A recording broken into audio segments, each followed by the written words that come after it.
The daughter of the most feared mafia boss in the city didn't scream. She didn't beg. She didn't warn him. She simply turned the most beautiful home in Crestmore into the most devastating courtroom anyone had ever walked into. And then she disappeared. If you've ever been betrayed by someone you loved completely, stay with me until the very end. Like this video and drop your city in the comments below. I want to see exactly how far this story has traveled. Part 1. The Exhibition. The Ashcroft estate sat at the northern end of Crestmore Boulevard like it had always belonged to a different species of human, the kind that wore wealth the way other people wore skin, naturally, without thinking about it. 7,000 square feet of pale limestone and black iron gates, twin fountains that ran year-round, even in February, because Evelyn Ashcroft believed still. Water was a sign of a failing household. Manicured hedges. A circular driveway wide enough for 4 cars side by side. The kind of house that made people slow down when they drove past it. Not because they admired it exactly, but because something about it unsettled them in a way they couldn't name. Serafina DeLuca had lived inside that house for 6 years. She stood in the master bedroom on a Tuesday morning in late October, wearing a paint-stained linen shirt she hadn't bothered to change out of since the night before, her dark hair pulled back in a knot that had started neat 12 hours ago and hadn't been touched since. She was 31 years old. She had the kind of face that photographs beautifully and exhausts itself in real life. Sharp jaw, eyes set a little too deep, a mouth that people always said looked like it was holding something back even when she was smiling, which lately she wasn't. She was looking at the wall.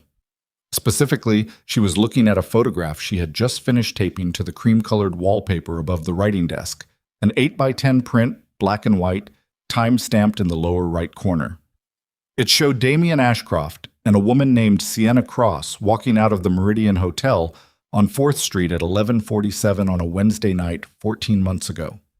Damien's hand was on the small of Sienna's back. Sienna was laughing at something. Damien was looking down at her the way he used to look at Serafina in the first year of their marriage, like she was something he couldn't believe existed. Serafina smoothed the edge of the tape with her thumbnail. Then she stepped back and looked at the wall the way an artist looks at a canvas they've been working on for a long time. There were 43 photographs in this room alone. She had been working since 3 in the morning. She hadn't slept. There was a cold cup of coffee on the nightstand that she kept meaning to drink and kept forgetting about, and the floor near the door had 3 empty rolls of tape and a box of thumbtacks she'd gone through entirely in the East Wing. Her hands were steadier than they had any right to be. That was something her father had told her once, years ago in a different life. That the most dangerous thing a person could be was steady when everyone expected them to fall apart. She hadn't understood it when she was 17. She understood it now. She picked up the next photograph from the stack on the bed. This one was in color. Sienna Cross at what appeared to be a private dinner, taken through a restaurant window with a long lens, the image sharp enough to read the label on the wine bottle on the table. Damien wasn't in the frame, but the man sitting across from Sienna was Harold Voss, the Ashcroft family's estate attorney, and the documents spread between them on the white tablecloth were recognizable enough if you knew what to look for. Serafina had known what to look for 8 months. She taped the photograph below the one of the hotel. Then she moved to the next wall. The thing about the Ashcroft estate, the thing Evelyn had never understood, or had understood and chosen to ignore, was that it had been purchased with DeLuca money, not Ashcroft money, not the product of Damien's commercial real estate portfolio or his seat on the Crestmore Civic Development Board or the consulting contracts he pulled in from 3 different firms. DeLuca money. Her father's money, transferred through 4 shell accounts and 2 holding companies in the 18 months before the wedding because Marco DeLuca had wanted his daughter to have a home that matched what she'd grown up in, and because Damien Ashcroft had needed the capital injection to avoid a quiet, devastating insolvency that his mother had been papering over with social performance for 2 years before Serafina ever appeared in his life. Serafina had discovered that particular detail 4 months ago. She hadn't confronted Damien about it. She hadn't confronted him about any of it. That wasn't what she was doing. She moved through the hallway between the master bedroom and the east sitting room, rolling a fresh length of tape between her fingers, and she thought about the first time she'd seen him. 25 years old, a gallery opening in Midtown for an artist she'd been restoring work for. And Damien Ashcroft had been standing near a piece she'd spent 11 weeks bringing back from water damage, talking about it to someone with the kind of confidence that comes from not actually knowing very much about the subject, but being too attractive for people to challenge you on it. She'd walked over and corrected something he said. He'd looked at her like no one had ever done that before. Maybe no one had. They were married 14 months later. She'd thought at the time that she was leaving something behind. The DeLuca name. The weight of it. The specific quality of silence that fell over rooms when her father walked into them. The bodyguards who sat outside every door. The way her childhood friends had slowly, carefully made themselves unavailable as they got older and understood what her family actually was. She'd thought marrying Damien was a door out of all of that, into something ordinary and clean and hers. She had been wrong about what ordinary looked like from the inside. The sitting room smelled like printer ink and the cedar of the furniture. She'd set up the portable printer on the card table near the window at 2 a.m, and she'd been running prints for 5 hours. The ink cartridges were spent. She didn't need them anymore. Every photograph she'd planned to display was already printed, sorted, and labeled in a sequence that told a story anyone could follow. A story with dates and locations and faces, and in 17 instances, recorded audio transcriptions she'd had typed and printed in 12-point font and mounted beside the photographs they corresponded to. She worked the way she always worked on restoration projects. Methodically, without rushing, with complete attention to the integrity of each element. Her professor at the Valerio Institute in Rome had told her once that restoration was really about witness, about refusing to let damage be the final word on something that had been made with care. She'd thought about that a lot in the last year. She thought about it now as she mounted a photograph of Sienna Cross's prenatal appointment, taken in the parking structure of the Holloway Medical Center, Sienna exiting a silver sedan that was registered to a holding company that was, if you followed the paperwork carefully enough, registered in Damien Ashcroft's name, on the wall between the sitting room's 2 east-facing windows. The baby was due in March. Serafina had found out about the pregnancy on the same night she'd found out about the plan. The full plan, not just the affair, but the framework Damien and his mother had been constructing for the better part of 18 months. She'd been working late in her studio, the small converted greenhouse at the back of the property where she did her private restoration work, and she'd gone into the main house to get something and taken the wrong hallway and heard Evelyn's voice through the partially open door of Damien's study. She hadn't meant to listen. She'd stood in the hallway with her hand on the wallpaper and listened for 22 minutes. By the time she walked back to her studio, she understood everything. The miscarriages, 3 and 4 years, each one quieter and more isolating than the last, had given Evelyn the opening she needed. A wife who couldn't produce an heir was a liability. In Evelyn's taxonomy, not a person, but a function that had failed. Damien had been persuadable. He'd always been persuadable.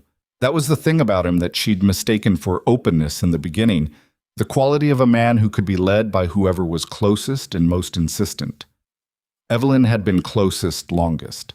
And Sienna Cross, who had worked as a consultant for one of Damien's firms, and who had the specific kind of ambition that disguises itself as warmth, had been the solution Evelyn had, if not arranged, certainly encouraged.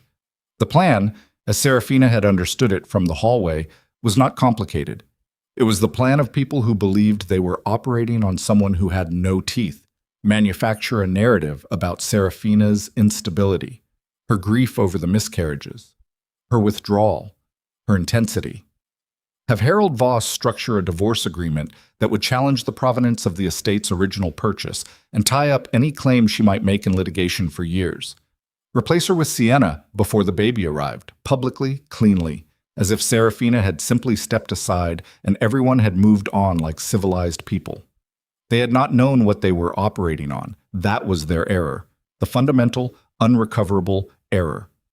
Serafina came from a world where information was the only currency that couldn't be seized or burned.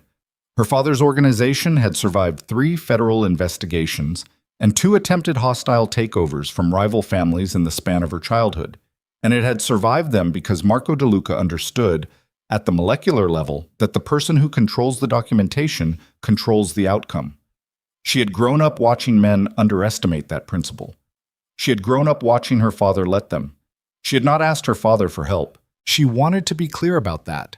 at least to herself, standing in the sitting room of this house that had never entirely been hers, pressing a thumbtack through the corner of a financial record that showed $300,000 moved from an Ashcroft subsidiary account into a personal account belonging to Sienna Cross over the course of 11 months. She had not called her father. She had not called her two brothers. She had not invoked the DeLuca name or the DeLuca reach or any of the specific, violent, permanent solutions that name and reach made available. That had been a choice, a considered one. Because Damien believed he was dealing with a woman who had left that world behind, who had gone soft, in his mother's phrasing, who had traded her inheritance for sentiment and come away with nothing. And Serafina had decided, the night she stood in the hallway and listened to her marriage being dismantled like a business asset that had underperformed, that she would not prove him right. She would not make this about the DeLucas. She would make it about the evidence. The dining room took the longest. It was the largest room in the estate, the room where Evelyn hosted her quarterly charity luncheons, and Damien entertained clients at the long mahogany table that had been in the Ashcroft family for 3 generations. Serafina had saved this room for last deliberately. She'd arranged the evidence here with the most care, in panels along both long walls, moving chronologically from the earliest photograph she'd obtained, Damien and Sienna at a conference in Portland, 2 years and 3 months ago, the beginning, through to the most recent, time-stamped 46 days before today. In the center of the table, she placed 3 things: a manila envelope containing the signed divorce papers. She'd had them drawn up by her own attorney, not Harold Voss, but a woman named Catherine Rice, who worked out of an office in the financial district, and who had the particular invaluable quality of being unimpressed by old money and unmoved by social pressure. Catherine had structured the filing in a way that would make any challenge to the estate's original purchase provenance not just difficult, but publicly catastrophic for Damien, because it would require him to explain, under oath and in open court, where the original capital had actually come from, and who had provided it. The second item was a flash drive. It contained audio recordings, legally obtained in this state, which was a one-party consent jurisdiction, meaning Serafina had needed only her own presence in a conversation to record it. There were 9 recordings. The longest was the 22 minutes from the hallway outside Damien's study.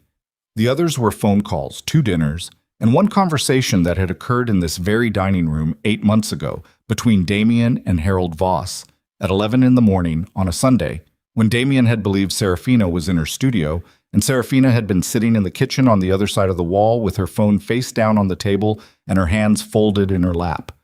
The third item was an envelope, letter-sized, unsealed. Inside was a single note card. Serafina had written on it in her own handwriting, the precise, trained cursive of someone who spent her professional life handling documents that required careful inscription. She had thought about what to write for a long time. She had considered several options. In the end, she had written 4 words. You should have known. She set the envelope at the head of the table. Damien's seat. The chair he always pulled out himself because he didn't like being helped with it. A small private vanity she'd noticed in the first year and never mentioned. She looked at the dining room for a long moment. Every wall was covered. The photographs were straight. The chronology was clean. The financial records were labeled and cross-referenced with the corresponding photographs using a numbering system she'd designed herself. Anyone who walked into this room and spent 20 minutes would understand everything that had happened, and when it had happened, and who had known about it, and what they had planned to do about it. Serafina exhaled slowly through her nose. Then she went upstairs, showered for 8 minutes, changed into clean clothes, dark trousers, a simple gray blouse, the kind of outfit that doesn't announce itself. And she carried her suitcase to the front door. She'd packed it 4 days ago. It had been sitting in the studio under a drop cloth in case anyone came by. Her phone showed 2 new messages from Damien, sent overnight from wherever he was. She didn't open them. She knew what they said.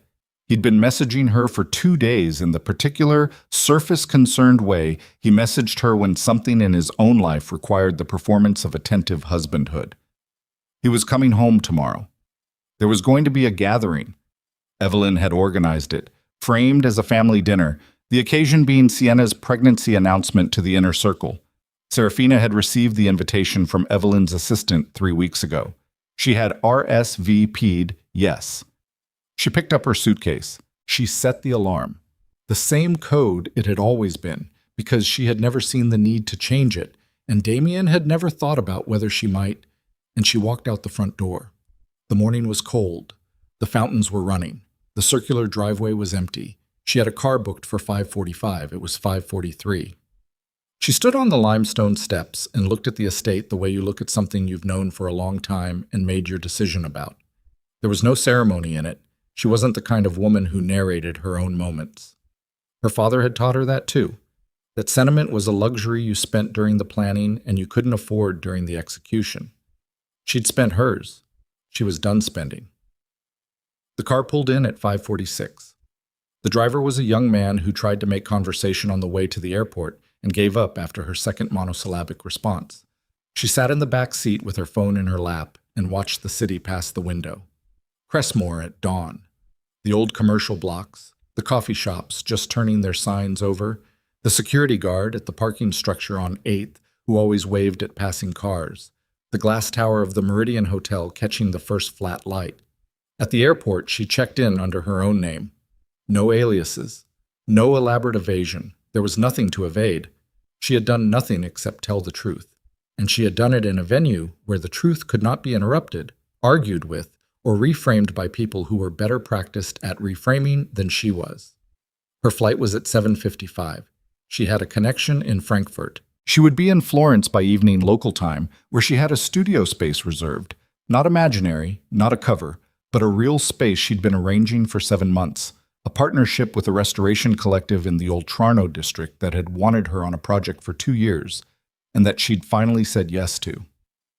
She sat in the departure lounge with a coffee that was better than the one she'd left untouched in the master bedroom, and she thought, not for the first time, about the night she'd heard her name said in Damien's study. Not said. Categorized. Serafina's not going to be a problem, Evelyn had said, and she'd said it with the confidence of a woman who had never once been wrong about who was and wasn't a threat, who had spent 64 years sorting people into categories and had stopped questioning the sorting mechanism a long time ago. She doesn't have anyone here. She cut herself off from her family to marry you. She's isolated. She'll be difficult for a few months and then she'll settle. Damien had been quiet for a moment. Then, "You're sure about Voss? Harold has handled more complicated situations than a divorce. It's her father I'm thinking about." A pause.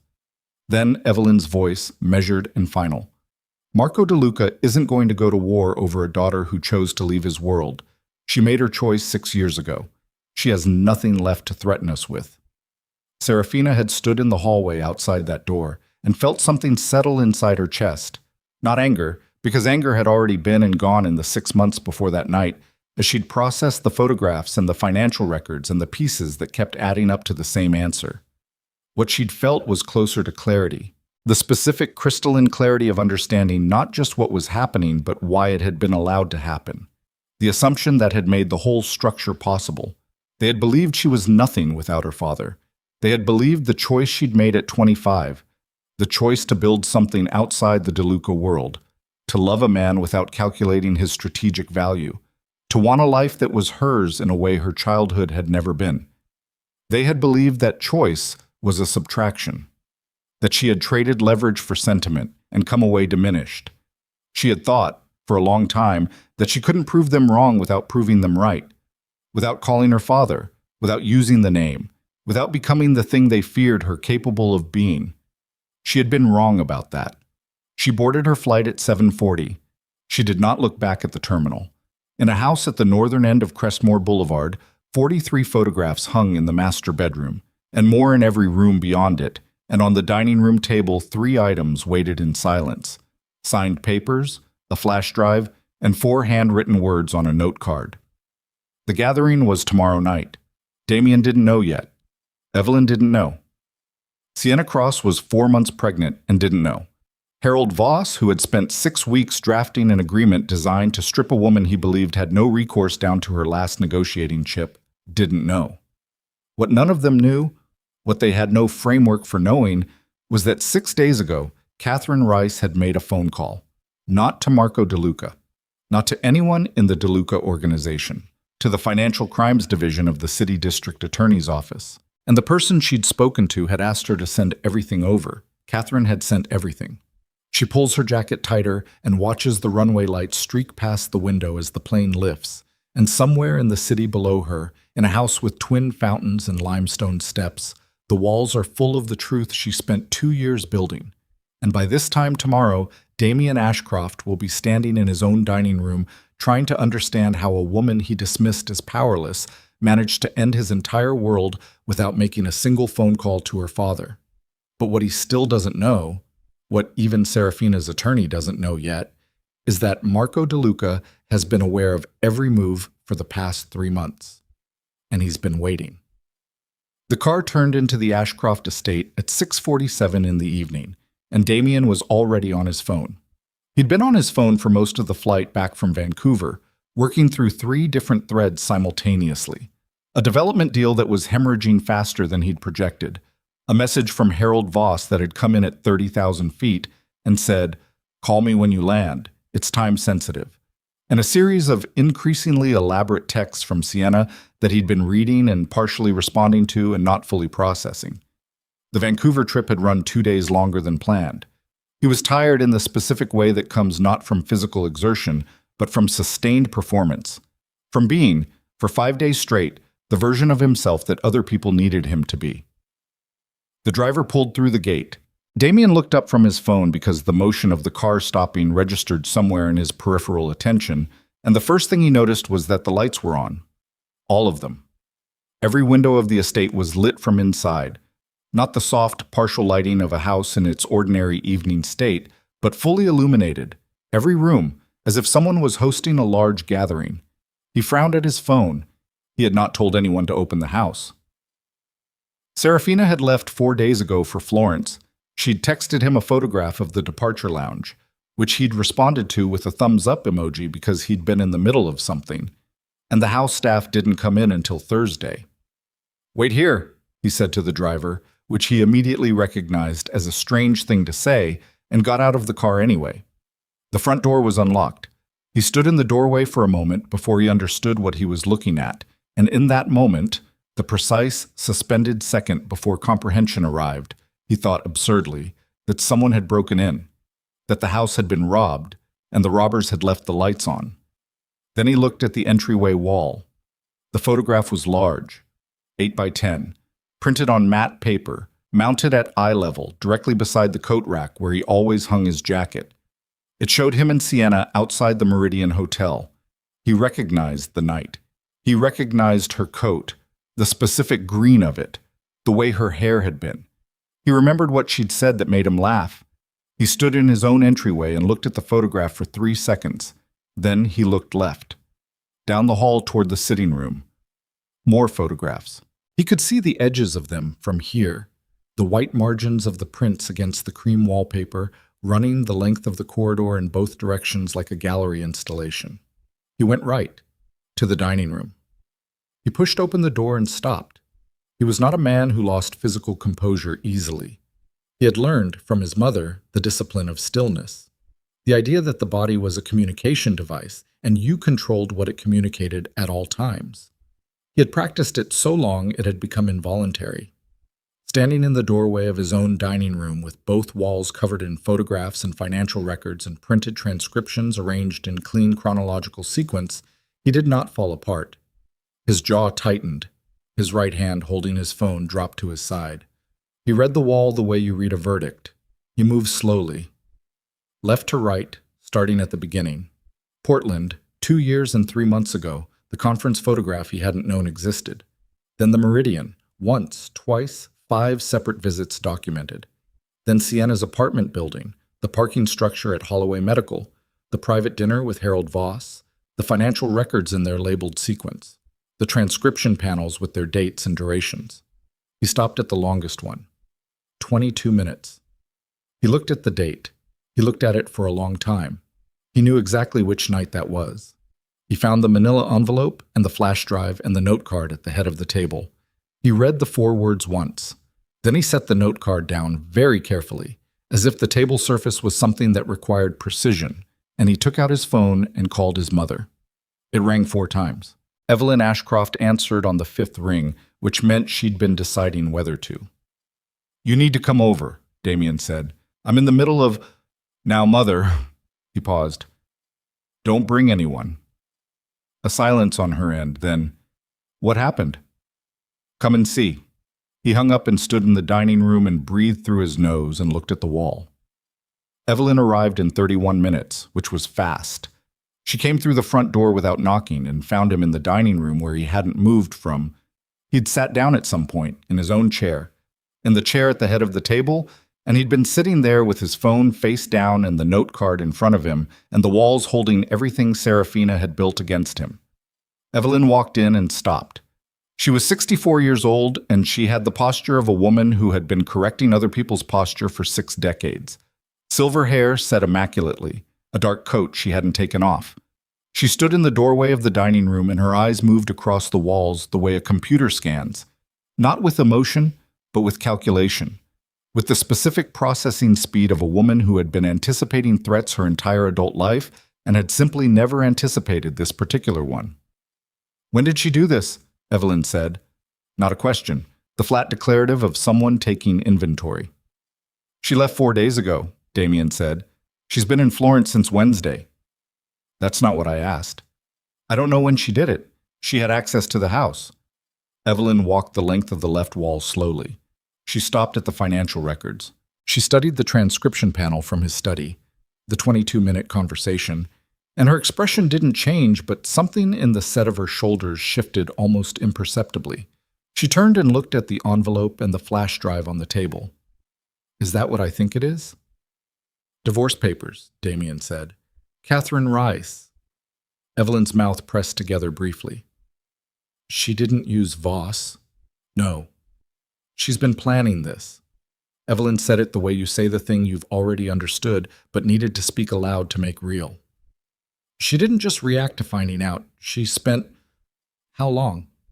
Look at the dates on this. She turned back to the wall. Portland was 2 years ago. She's had documentation from 2 years ago. She's been building this the entire time. Not the entire time. She found out about the affair. When, Damien? When do you think she found out? He didn't answer. Evelyn looked at him with an expression that wasn't sympathy and wasn't anger, but was something harder than either. The look of a woman recalibrating against a model she'd built in error.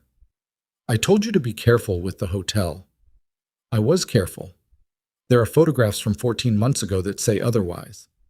Someone had to take those photographs, Damien said. His voice sharpened. Someone followed me. Someone followed Sienna. This didn't just happen. She hired someone. Obviously, she hired someone. Evelyn moved to the center of the room and stood with her hands clasped in front of her. The question is what this means for the filing and what Rice has structured. Have you called Harold? Not yet. Call him now. I'm not calling Harold in front of... Stopped, looked at the walls again. There's audio. She was recording us. The silence had a different quality after that. Evelyn sat down, not at her usual seat. She sat in the chair immediately to Damien's left, which she'd never done in 6 years of family dinners, and she set her handbag on the table and looked at the flash drive the way you look at something you can't yet afford to touch. One-party consent, she said. She was in the room, or close enough to the room.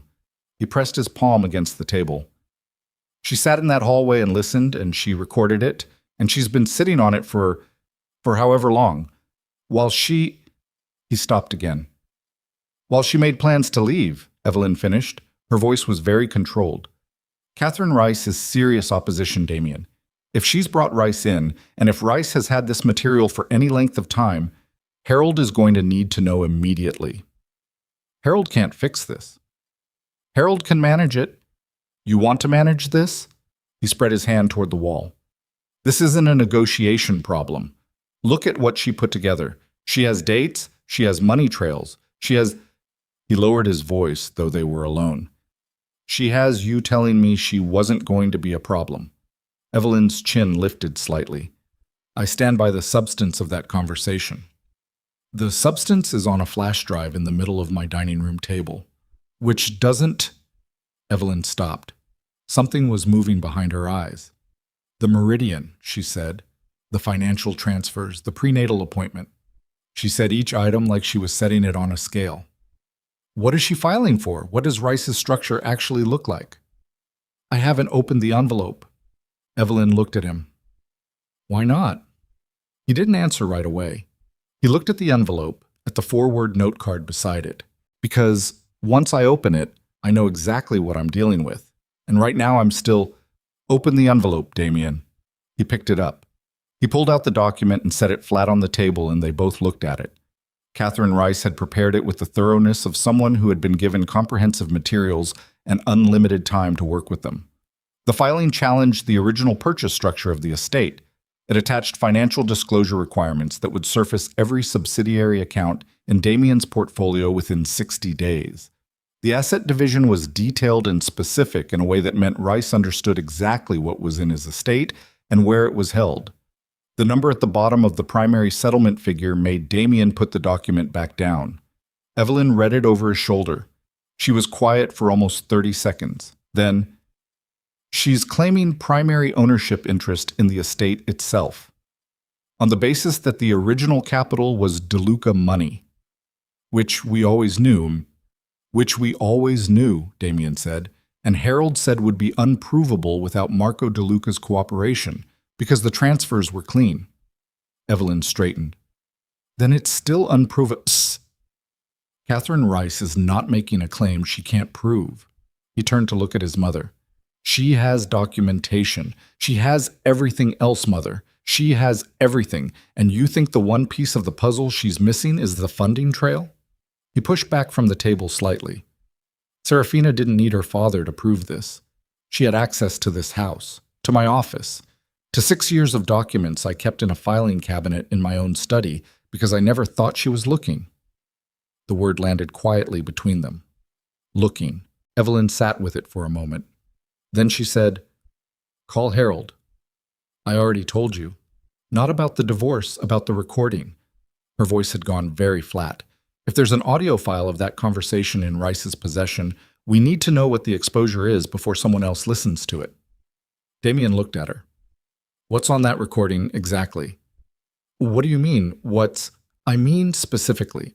I know what I said. I know what you said. I'm asking you what you're worried about specifically." Evelyn's mouth pressed together again. "I made some characterizations," she said, "about Serafina's stability.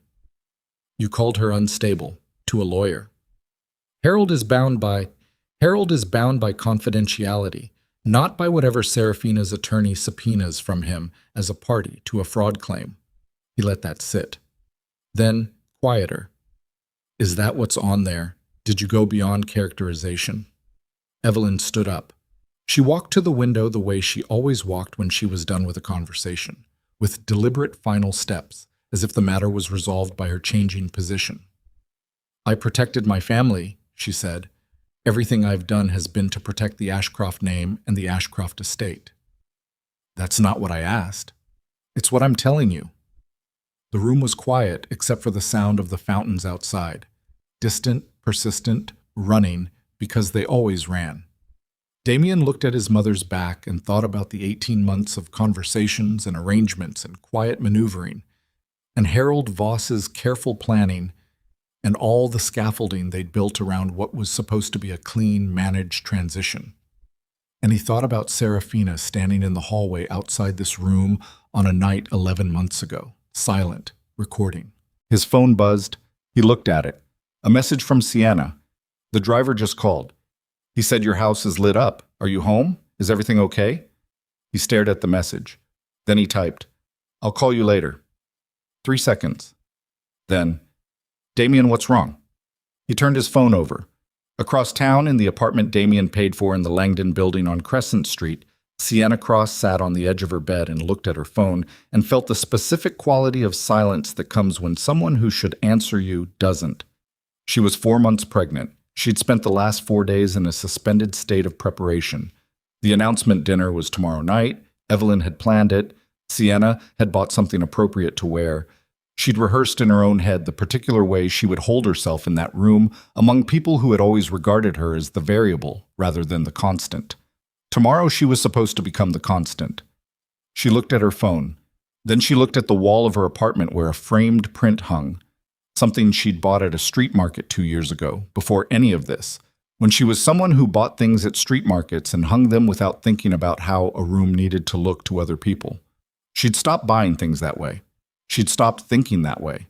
She'd become very deliberate about everything she did because deliberate was what this situation required. And she'd told herself that deliberate wasn't the same as cold. It was just the intelligence to understand that the only path forward was the one she'd already committed to.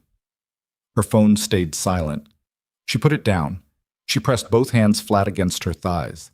She breathed in through her nose and felt the tightening that had become familiar over the last 4 months. Not discomfort exactly, but presence, the physiological fact of the situation she was in. And she thought about the dinner tomorrow. The room full of Ashcroft relatives and associates, Evelyn at the head of everything, Damien beside her, and herself as the point the evening rotated around. It was almost midnight when Damien finally called. She answered on the first ring. "What happened?" "I need you to listen to me," Damien said. His voice was different. She'd known his voice for 2 years in various registers, and this was one she hadn't heard before. Not quite controlled, not quite uncontrolled. Somewhere in the seam between. "You're scaring me." "Serafina left," he said. "Before she left, she documented everything. The house is covered in photographs. Sienna, she has everything. The hotel, your apartment, the medical appointment, the money transfers, the conversation with my mother. All of it." A pause. "She filed through Catherine Rice." Sienna said nothing for a moment. Then, "How long has she known?" "Long enough." "That's not an answer, Damien." "I don't know exactly. The earliest photograph is from Portland." Another silence. Longer this time. "That was before. I know what that was before." "That means she's known for 2 years." Her voice had gone very quiet. Not emotional quiet. The other kind. The kind that comes after emotion has processed and what's left is pure assessment. She let it continue for 2 years. "She was building a case." "She was building a case," Sienna repeated, "while she was still living with you, still married to you. She stayed and documented everything, and then she stopped. And then she left without confronting anyone." "Yes, that's..." Another stop. "Damien, that's not what a woman does when she's falling apart. That's what a woman does when she's been..." "I know what it is." "Does your mother know?" "She's here." "Put her on." "Sienna, put her on the phone." Not loud, very flat, a shuffle. Then Evelyn's voice, precise and cool even now. "Sienna." "You told him I wasn't a risk," Sienna said. "You told him Serafina wasn't capable of this.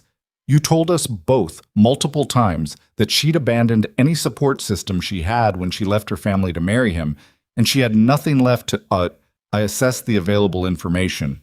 You were wrong." The words were clipped, clean, no heat under them, which made them worse. "You were wrong, and you told us we were safe, and we planned an entire... We are announcing a pregnancy tomorrow night in that house, and that woman has covered every wall of it in evidence, and you were wrong, Evelyn." A pause. Then Evelyn, and for the first time her voice had something in it that wasn't composure. "The dinner needs to be canceled." "The dinner was your idea." "The dinner needs to be canceled." "Canceling it doesn't fix this," Sienna said. "Canceling it doesn't make Catherine Rice go away. It doesn't undo whatever's on that flash drive." She stood up from the edge of the bed. Her reflection moved in the dark window across the room. A woman who had planned her way into a specific future and was now standing at the edge of it, watching the ground beneath it shift. "What's on the recording?" Silence from Evelyn's end. "What did you say about her on that recording?" More silence. And in that silence, Sienna Cross understood something about Evelyn Ashcroft that she hadn't fully understood before. Understood that the woman's confidence had never been based on certainty. It had been based on the assumption that the person she was maneuvering against would behave predictably. And Serafina DeLuca had not behaved predictably. She had behaved like her father's daughter. "I need to know," Sienna said carefully, "what we're actually exposed to." Evelyn gave the phone back to Damien. Damien sat down on the dining room floor.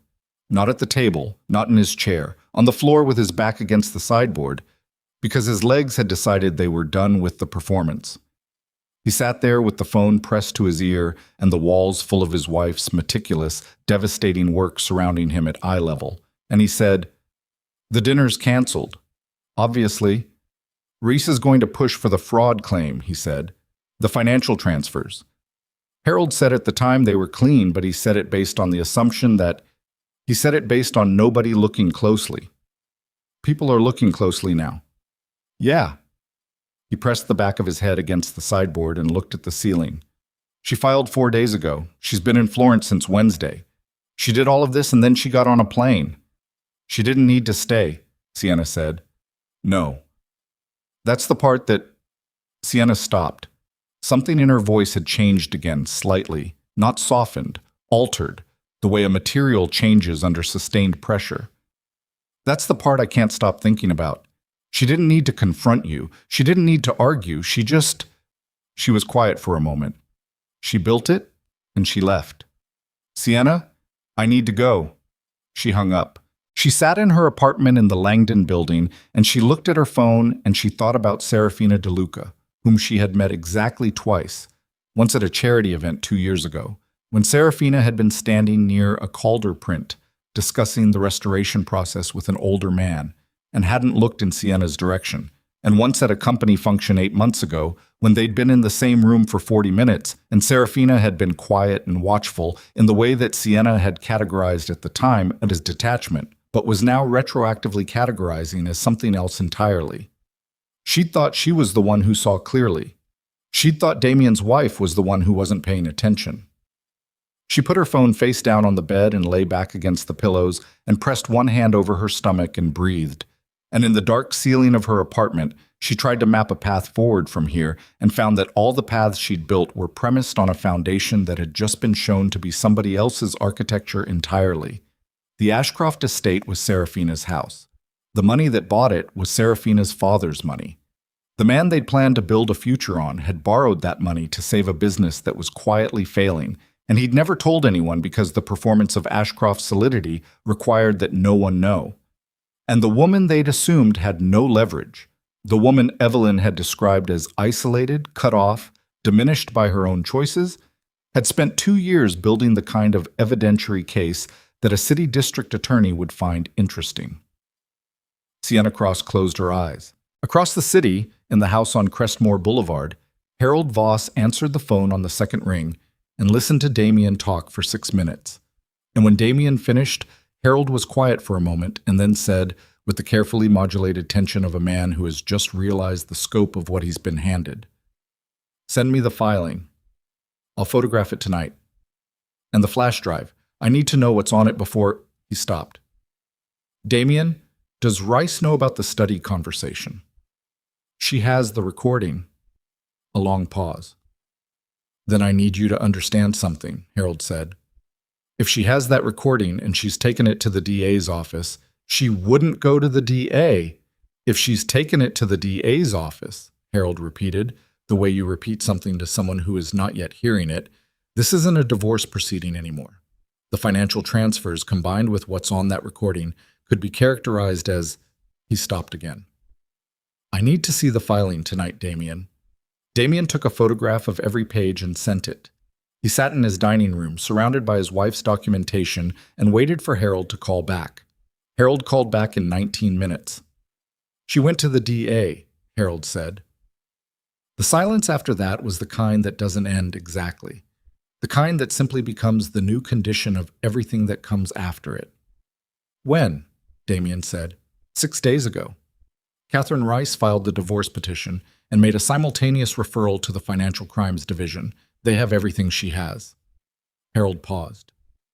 "Damien, I need you to not speak to anyone about the financial structure of that estate. Not to your mother, not to Sienna, not to anyone. If they come to you, you call me first."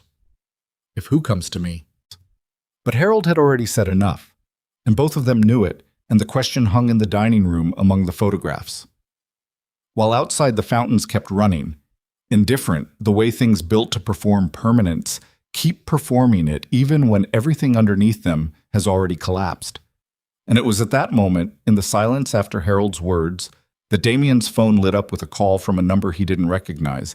And when he answered it, a man's voice said simply, without greeting or preamble, "Tell Evelyn Ashcroft that Marco DeLuca sends his regards." Damien held the phone against his ear for 4 seconds after the line went dead.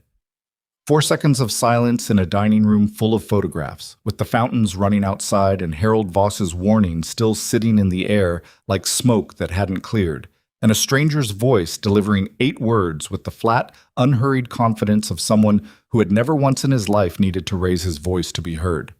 "Tell Evelyn Ashcroft that Marco DeLuca sends his regards." He lowered the phone. Evelyn was watching him from across the table. She'd seen his face change, and she was reading it the way she read everything. Not with patience, but with the rapid surgical attention of a woman who had been managing crises since before Damien knew what a crisis was. She'd been standing at the window when the call came in, and she'd turned at whatever she'd seen in his posture, and now she was looking at him with her hands very still at her sides. "Who was that?" she said. Damien set the phone face down on the table. "Damien." "Marco DeLuca," he said, "or someone calling on his behalf." The color didn't leave Evelyn's face. She wasn't the kind of woman who went pale. But something shifted in the architecture of her expression. A subtle, structural thing. The way a building shifts before anyone sees the crack. Her chin came up slightly, her shoulders set. Both involuntary, both tells that Damien had grown up reading and had learned meant the same thing. She was afraid, and she was converting it immediately into something that looked like composure. "What did he say?" she said. "He said to tell you he sends his regards." A breath through her nose. "That's all." That was all. She turned back to the window. The garden was dark outside, the hedges invisible, the fountains audible but not visible, so just the sound of water moving in the dark. She stood with her back to him for long enough that it stopped being a pause and became a decision, and then she said, "He's known." "Apparently." "For how long?" Serafina said she didn't contact him. He watched the back of his mother's head. "She said it in the note. 4 words, you read it yourself, but that's the implication. She handled it herself. She didn't call her father." "She didn't have to call him." Evelyn's voice had gone very quiet. "She's his daughter. He watches." That's what Marco DeLuca does. He watches people who matter to him, and he says nothing until he's decided what he wants the outcome to be. She paused. "How long has Rice had the filing?" 6 days. 6 days. She repeated it to herself. "And DeLuca is calling tonight, which means he's been watching the filing move through, waiting to see if we'd respond, and tonight he decided we'd had long enough to understand our position." She turned from the window. Her face had reorganized itself into something colder and more deliberate than what had been there a moment ago. "He's not calling to threaten you. He's calling to inform you. There's a difference." "I'm aware of the difference." "A threat wants something from you, and informing—" She stopped, picked up her handbag from the chair. "He's telling us the shape of what's already done. He's not asking us to change course. He's telling us the course has already been run." Damien looked at her. "So what do we do?" Evelyn Ashcroft looked at her son for a long moment, looked at him with something that might, in a different light, have been read as something close to regret, except that Evelyn did not traffic in regret and hadn't for a long time. What it actually was, Damien thought, was the look of a woman recalculating the value of an asset she'd overestimated. "We call Harold back," she said. "Tonight, all 3 of us on the phone. And you tell him everything, Damien. Everything, including the original capital structure and where the money came from, because if DeLuca has been watching the filing, Harold needs to operate with complete information." She moved toward the door. "I'll be in the study." She walked out. Damien sat alone in the dining room and looked at the wall. He looked at the Portland photograph. Himself and Sienna at the conference, 2 years and 3 months ago, the first night, the beginning of the thing he'd told himself for 6 months, was temporary, and then stopped telling himself anything because it had become the current he was moving in, and you don't narrate the water when you're already swimming. He looked at the photograph of the hotel. Multiple visits. She'd documented all of them. He thought about Serafina in those months. The 18 months she'd known. The 2 years total, if you counted from Portland. and he tried to map it against his memory of her and found that his memory was unreliable in the specific way that memories become unreliable when you've been looking at someone without actually seeing them. He remembered her being quiet. He remembered assuming the quiet was grief, the miscarriages, the accumulating weight of loss that he had not known how to address and had therefore mostly not addressed. He remembered Evelyn saying once that Serafina's withdrawal was a wife abdicating rather than a woman in pain, and he had not disagreed because disagreeing with Evelyn required energy he was spending elsewhere. He had not been paying attention. He pressed his palm flat on the mahogany table and looked at his wife's handwriting on the note card, and understood, in a way he hadn't fully understood when he'd first read it, what the 4 words actually meant. Not, "I know what you did." Not, "You're going to pay for this." You should have known, as in, you should have known who I was. You should have known what I came from and what I was capable of and what it meant that I went quiet instead of loud. You should have known that a woman who grew up inside Marco De Luca's world doesn't fall apart when she's betrayed. She gets organized. His phone buzzed. A message from a number he'd never seen, different from the one that had called him 20 minutes ago. He opened it. A photograph.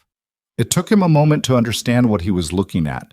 Then he understood, and his stomach dropped in the specific, physical way of a man who has just seen something he cannot unsee and cannot unfeel. It was a photograph of Harold Voss. Harold Voss sitting across a table from a man Damien didn't recognize, broad-shouldered, mid-50s, the kind of unremarkable face that belongs to men who've spent careers being unremarkable on purpose. The table between them had 2 glasses of water and a manila folder. Harold's hand was on the folder. The other man's hand was on a recorder. The timestamp in the corner was from this morning, before Damien had landed, before he'd walked into the house, before any of tonight had happened. Harold had been meeting with someone this morning. Damien's hands were not steady when he called Harold back. He noticed that. He noticed it the way you notice something about your own body when you've spent years assuming it would always perform correctly. Harold answered on the first ring this time. "Who did you meet with this morning?" Damien said. A silence, specific and shaped, the silence of a man who has been asked a question he prepared for and is now deploying the preparation. "Damien, I have a photograph of you at a table with someone I don't recognize and a recorder between you, and I'm going to need you to tell me right now who that was." A longer silence. "Harold, I need you to understand," Harold said carefully, "that I have professional obligations that predate my relationship with your family." The room went very still. "Say that again," Damien said. When you were initially approached." He heard his own voice change. It dropped. It got quieter, which was the thing that happened when he went past a certain point, not louder, quieter, the pressure going inward. "Approached by whom? Approached when?" 3 months ago, Harold said. "A representative of the district attorney's financial crimes division made contact. They had documentation. They had extensive documentation, Damien, materials I had no knowledge existed, regarding the capital structure of the estate purchase and subsequent account movements. They were..." He paused. "They were going to move regardless. The question I was presented with was one of cooperation." "You cooperated," Damien said.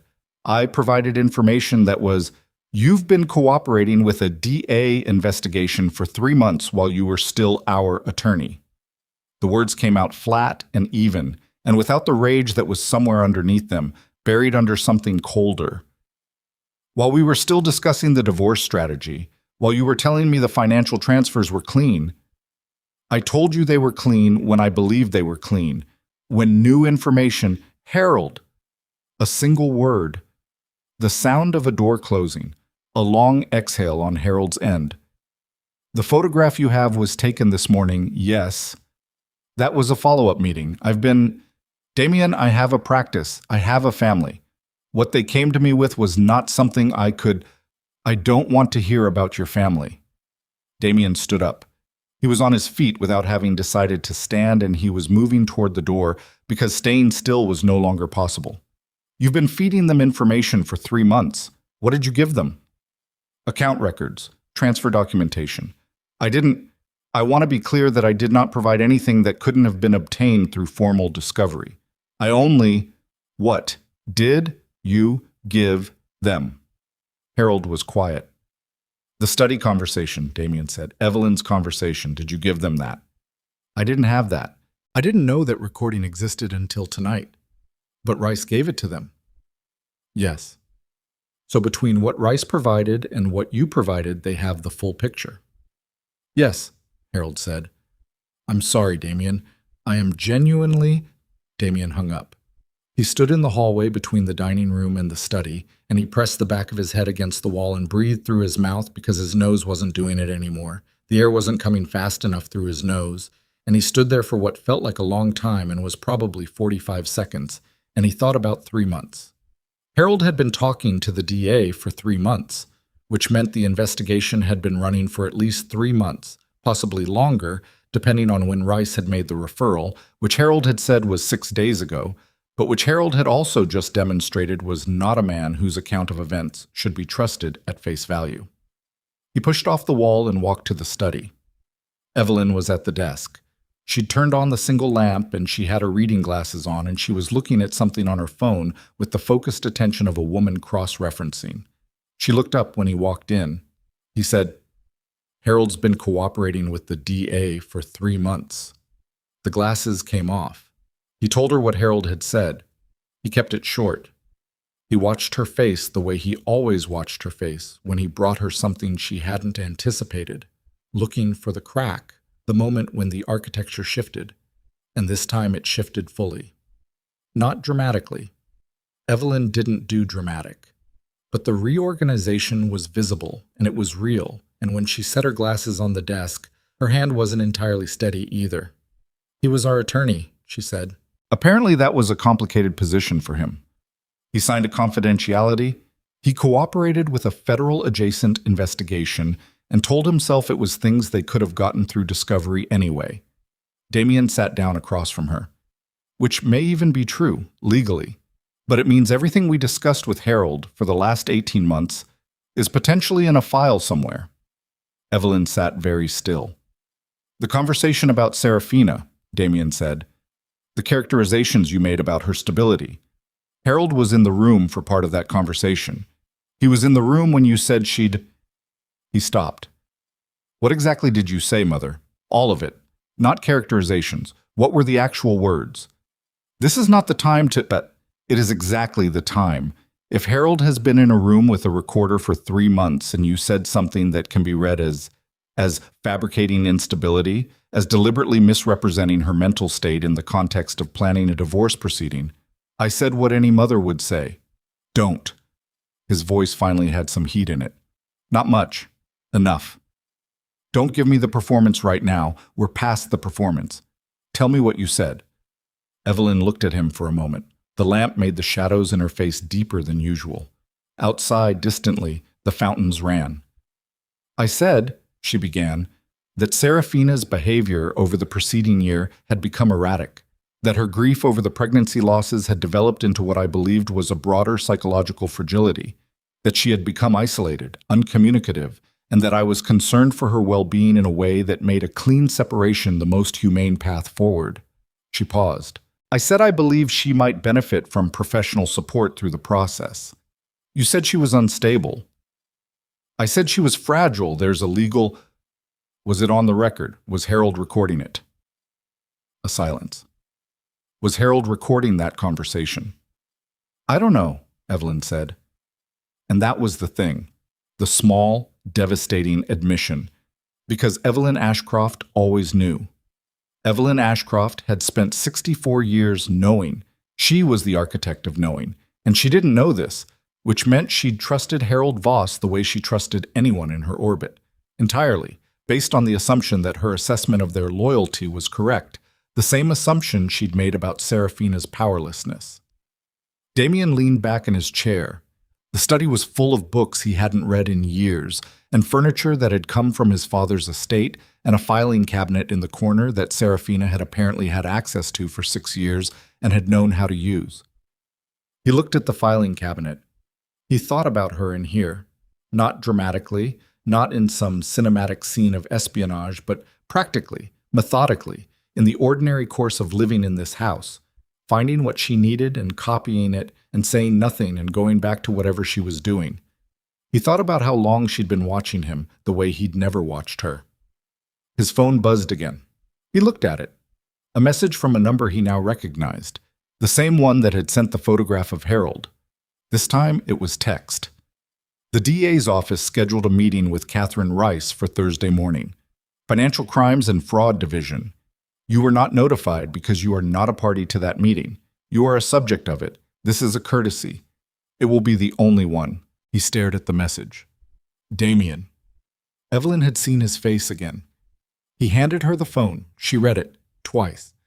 Set the phone on the desk between them and looked at it the way you look at something that has just told you the exact dimensions of the room you're locked in. Thursday, she said. 2 days. Who is sending you these? DeLuca's people. He took the phone back. Or DeLuca himself. It doesn't matter. He's not going to identify himself. He's just going to keep informing us of what's already happening. Why? She said it genuinely, not rhetorically. If he wanted to destroy us, he could simply let the process run. Why contact you at all? Because destroying us isn't the point, Damien said. And as he said it, he understood it for the first time, fully. The architecture of what Serafina had actually built, and what her father was doing beside it. She wanted the truth to do it. The documentation, the filing, the DA referral. That's all her. That's all Serafina. But Marco is making sure we understand who we chose to go up against. That's separate. That's personal. It's a message, Evelyn said. It's several messages. He stood up. It's him saying, my daughter didn't need me. My daughter handled you herself. And now I'm going to stand here and watch what she built take you apart. And I'm going to make sure you know I'm watching. Evelyn was quiet for a long moment, then, the dinner tomorrow? There is no dinner tomorrow. I know that. Impatient. I'm saying the guests, the family members, the executives, some of them have already been informed. Some of them are expecting, cancel it. He moved toward the door. Send whatever message you want. Say there's a scheduling conflict. Say there's a family matter. Say whatever you say. And Sienna. He stopped. She's 4 months pregnant, Evelyn said. Whatever happens with the legal proceedings, whatever the DA's office, I'm aware she's pregnant. Then you need to be aware that her position in all of this is, I'll call her in the morning. He said it without turning around. There's nothing I can do for her tonight, Mother. There's nothing I can do for anyone tonight. He put his hand on the door frame. Go home. Don't talk to Harold. Don't talk to anyone until I've found new counsel. He walked out of the study. He walked past the dining room without going in. Down the hall. Up the stairs. Into the master bedroom where 43 photographs covered the walls, and the bed was made with the precise, impersonal neatness of someone who had finished using a room and left it tidy, not out of habit, but out of deliberate finality. He sat on the edge of the bed. He looked at the wall across from him. The photograph directly in his eyeline was not the hotel, not the financial records. It was a photograph he hadn't focused on during his initial walk through the room because it was smaller than the others, positioned at the far end of the wall near the window. He looked at it now. It was him and Serafina. Their wedding.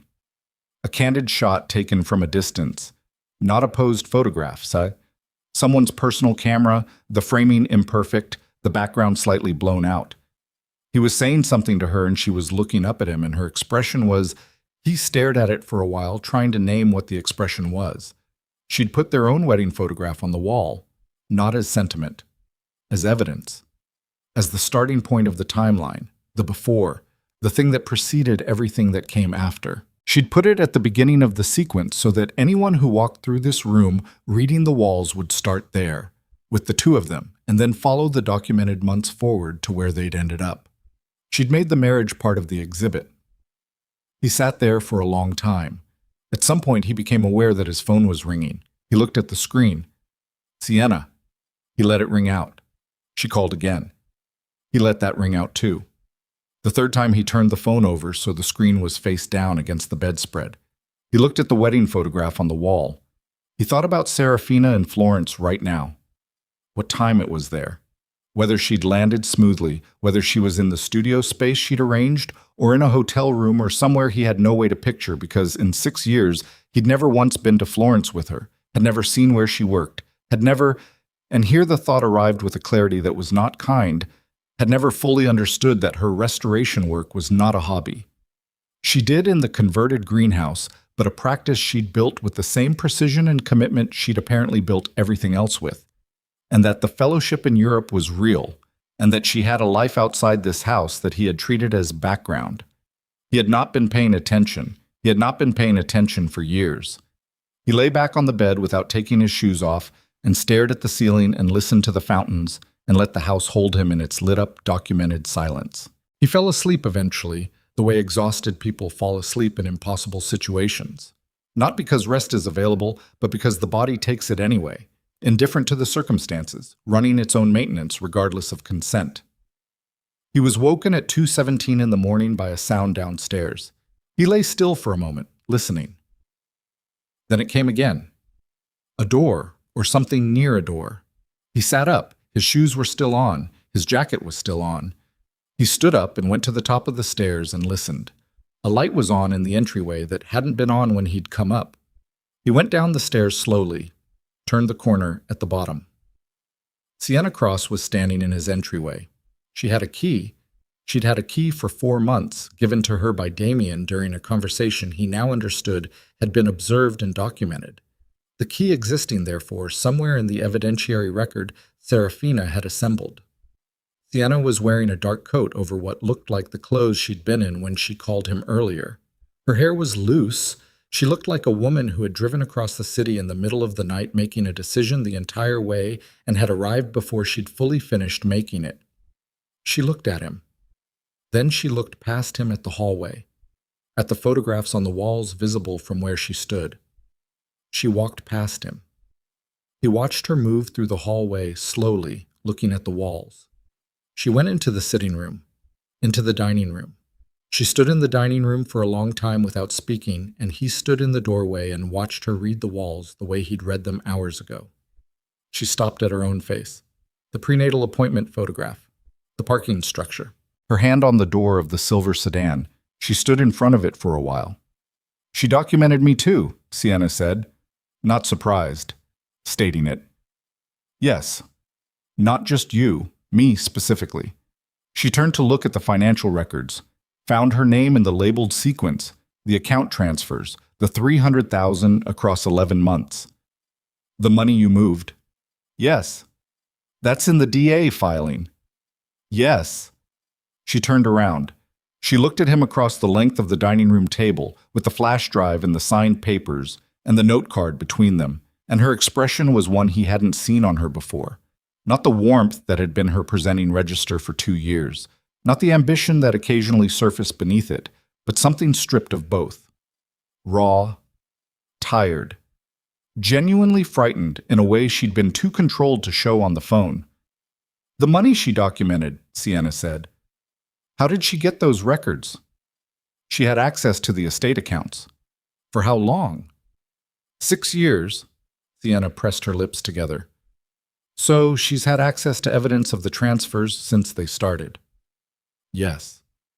"And she chose to include them in a DA referral rather than—" She stopped. "Rather than take them to your family directly." "She chose not to involve her own family either," Damien said. "She did this herself, the whole thing." Sienna sat down, not in a chair, on the floor, her back against the sideboard, both hands on her knees. It was such an un-Sienna gesture, so utterly removed from the version of herself she'd been presenting for 2 years, that it stopped him for a moment. She sat on the floor of the dining room and looked at the table above her and breathed. "I'm going to be in this file," she said. "Yes, the financial crimes file, with the transfers and the account records. My name is in a DA investigation." She pressed one hand over her stomach. "I am 4 months pregnant, and my name is in a financial crimes investigation." He didn't have anything to say to that. There wasn't anything honest he could say to it. "You told me," she said quietly, "that Harold had structured this cleanly. You told me multiple times that there was no exposure, that the transfers were handled in a way that I know what I told you. Harold told you, and Harold... She stopped. Something moved through her expression. Harold was already cooperating. Yes, she looked up at him. Was Harold cooperating when he told you the transfers were clean? The silence answered her. So he knew, Sienna said. When he told you there was no exposure, he'd already been in a room with the DA. He already knew what they had. She breathed out slowly. He told you it was clean so you wouldn't change course, so you wouldn't stop the transfers or restructure anything. He let it keep running so they'd have more. Damien hadn't thought about it in those exact terms, but she was right, and they both knew it. I need immunity, Sienna said. Sienna, I need to talk to an attorney tonight. She stood up. Not dramatic, not shaky, just decisive. The way people get decisive when they've gone past fear into the place where fear becomes a plan. I received money that is now characterized as part of a fraudulent scheme I may or may not have had full knowledge of. I am pregnant. I need... She picked up her bag from the floor where it had fallen. I need my own attorney. Not Harold. Not anyone connected to your family or your mother. Someone who is only working for me. I can recommend... I don't want your recommendations. She looked at him once, directly, and it was the first time in 2 years that he felt fully seen by her and found it entirely unwelcome. You told me we were safe. Your mother told me we were safe. Harold told you we were safe and was lying. I made decisions based on that. She moved toward the door. I have a baby coming in 5 months. I'm not going down for this, Damien. She walked out of the dining room. He heard the front door open and close.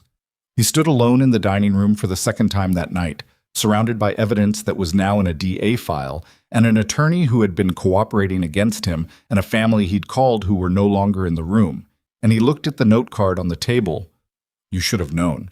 And he understood now that those 4 words were not directed at the betrayal of the affair or the conspiracy with his mother. They were directed at this exact moment. At the moment when everything Damien Ashcroft had built his confidence on, the money, the loyalty, the carefully managed information, turned out to have been built on the assumption that the woman he'd underestimated would stay underestimated. His phone lit up. Not a call. A news alert. He looked at it without meaning to. His phone was still in his hand and the notification appeared on the screen before he could put it face down. Crestmore Business Journal. Breaking. Ashcroft Development Partners under review by City D. A financial crimes division.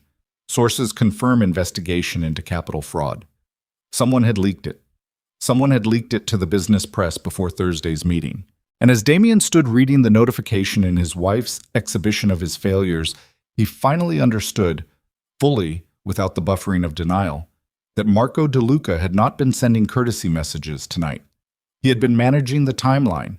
Every message, every photograph of Harold, every precisely timed piece of information delivered to Damien's phone over the course of the evening had been designed not to warn him, but to ensure that he responded to each development in sequence, calling Harold, confronting Evelyn, sitting paralyzed in his own bedroom, rather than taking any action that might have slowed or complicated what was already unstoppably in motion. Marco DeLuca had spent the evening keeping Damien busy while the leak reached the press. And now it was public. And by morning, every partner, every executive, every board member who had been invited to Evelyn's canceled dinner would wake up to the news before Damien had a chance to get in front of any of them. And the story they would read would not be the story Damien would have told them. He put the phone in his pocket. He stood in the dining room and listened to the fountains and understood that the woman he had spent 6 years systematically failing to see had not simply documented his betrayal and left. She had handed the documentation to the law, stepped back, and let her father ensure that the law moved at exactly the right speed. And somewhere in an apartment in the Oltrarno district of Florence, in a city 7 time zones away, Serafina DeLuca was either asleep or she wasn't. And either way, she was not thinking about Damien Ashcroft, because she had finished thinking about Damien Ashcroft the moment she walked out the front door of this house, and she had not looked back once.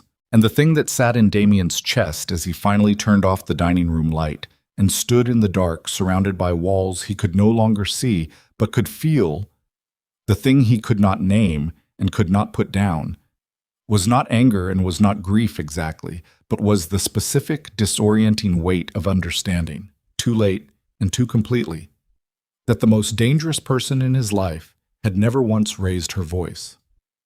The Crestmore Business Journal alert hit at 2:41 in the morning. By 3:15, Damien had counted 6 more, 2 regional financial news aggregators, a legal industry blog that tracked DA filings, and 3 social media accounts that specialized in local business scandal and ran on the specific oxygen of other people's institutional collapse. By 4 o'clock, his phone had received 22 messages from numbers he recognized and 14 from numbers he didn't. And he had answered none of them. And he had sat in the kitchen of his estate with the lights off drinking water from the tap because he couldn't find a glass that didn't feel like a prop in someone else's stage set. The house felt different in the dark. Not smaller, larger, actually. The way rooms expand when you stop occupying them and start just existing inside them. He sat at the kitchen counter and listened to the estate breathe around him. The hum of the refrigeration unit, the distant fountains, the particular silence of a large house in the hours when silence becomes a texture. And he thought about Thursday's meeting, which was now 44 hours away, and which would occur in a context that had completely changed shape overnight, because someone, Marco DeLuca's people, had to be, the timing was too precise, had ensured the press had the story before Damien could construct any version of a narrative. He was not a man without resources. He needed to remember that. He still had the development portfolio. Encumbered, under scrutiny, but extant. He still had contacts on the civic board who owed him procedural favors that didn't evaporate overnight. He had the name, the house, the infrastructure of a life that had been built over decades, even if the foundation under one section of it had just been exposed as borrowed money. He told himself these things in the dark kitchen. They didn't land the way he needed them to. At 5:30, he went upstairs and changed his clothes and came back down and made coffee and stood at the kitchen window watching the garden come visible as the sky lightened from black to the specific gray-blue of early morning in October. The hedges, the fountains still running, the greenhouse at the back where Serafina had spent her evenings, where he had sometimes seen the light on at 10, 11 at night and thought she was working late and had not gone to check and had not asked in the morning. He called his personal attorney at 6, not Harold. He had a second attorney, a corporate litigator named Preston Culhane, who handled his development deals and who was not warm but was methodical and discreet. Preston answered on the second ring, which meant he'd already seen the news. "I need you in front of this today," Damien said. "I saw the journal piece at 3. Preston's voice had the flat, calibrated energy of someone running on insufficient sleep and professional adrenaline. "Tell me everything. Start with the filing." Damien told him. He left out nothing. The recording, Harold, Marco DeLuca's messages, Sienna's visit, the asset structure, all of it. He talked for 11 minutes while the coffee went cold in the mug he'd forgotten to drink, and the garden outside got lighter and more visible and more real. Preston was quiet for a moment after he finished. Then, "Harold Voss needs to be reported to the bar." "I know. Today. Not after Thursday. Today, because the bar complaint creates a record that may be relevant to how the DA characterizes his cooperation and whether anything he provided can be excluded. Potentially. It's not guaranteed, but it creates a procedural question." Preston paused. "The recording from the hallway. One-party consent jurisdiction, you said." "Yes." "Then it's admissible, and Catherine Rice knew it when she filed. She wouldn't have included it if she wasn't certain." Another pause. "What's on it exactly? Not characterizations? Exactly." Damien told him exactly. Preston exhaled through his teeth. "Your mother said she was psychologically fragile." To Harold, with Harold in the room. And Harold was already cooperating at that point. Apparently. "So the DA has a recording of a private conversation in which your mother characterizes your wife's mental state to your attorney during a period when that characterization could be argued to be part of a scheme to facilitate an unlawful asset transfer." Preston was very quiet for a moment. "Damien, I need you to hear what I'm about to say clearly." "Say it." "Your mother's exposure in this is potentially more significant than yours." The kitchen was very still. The fraud claim relates to the asset structure and the transfers, Preston continued, which are documented and which Harold has confirmed to the DA. Your culpability there depends on intent and knowledge at the time of transfer. It's arguable.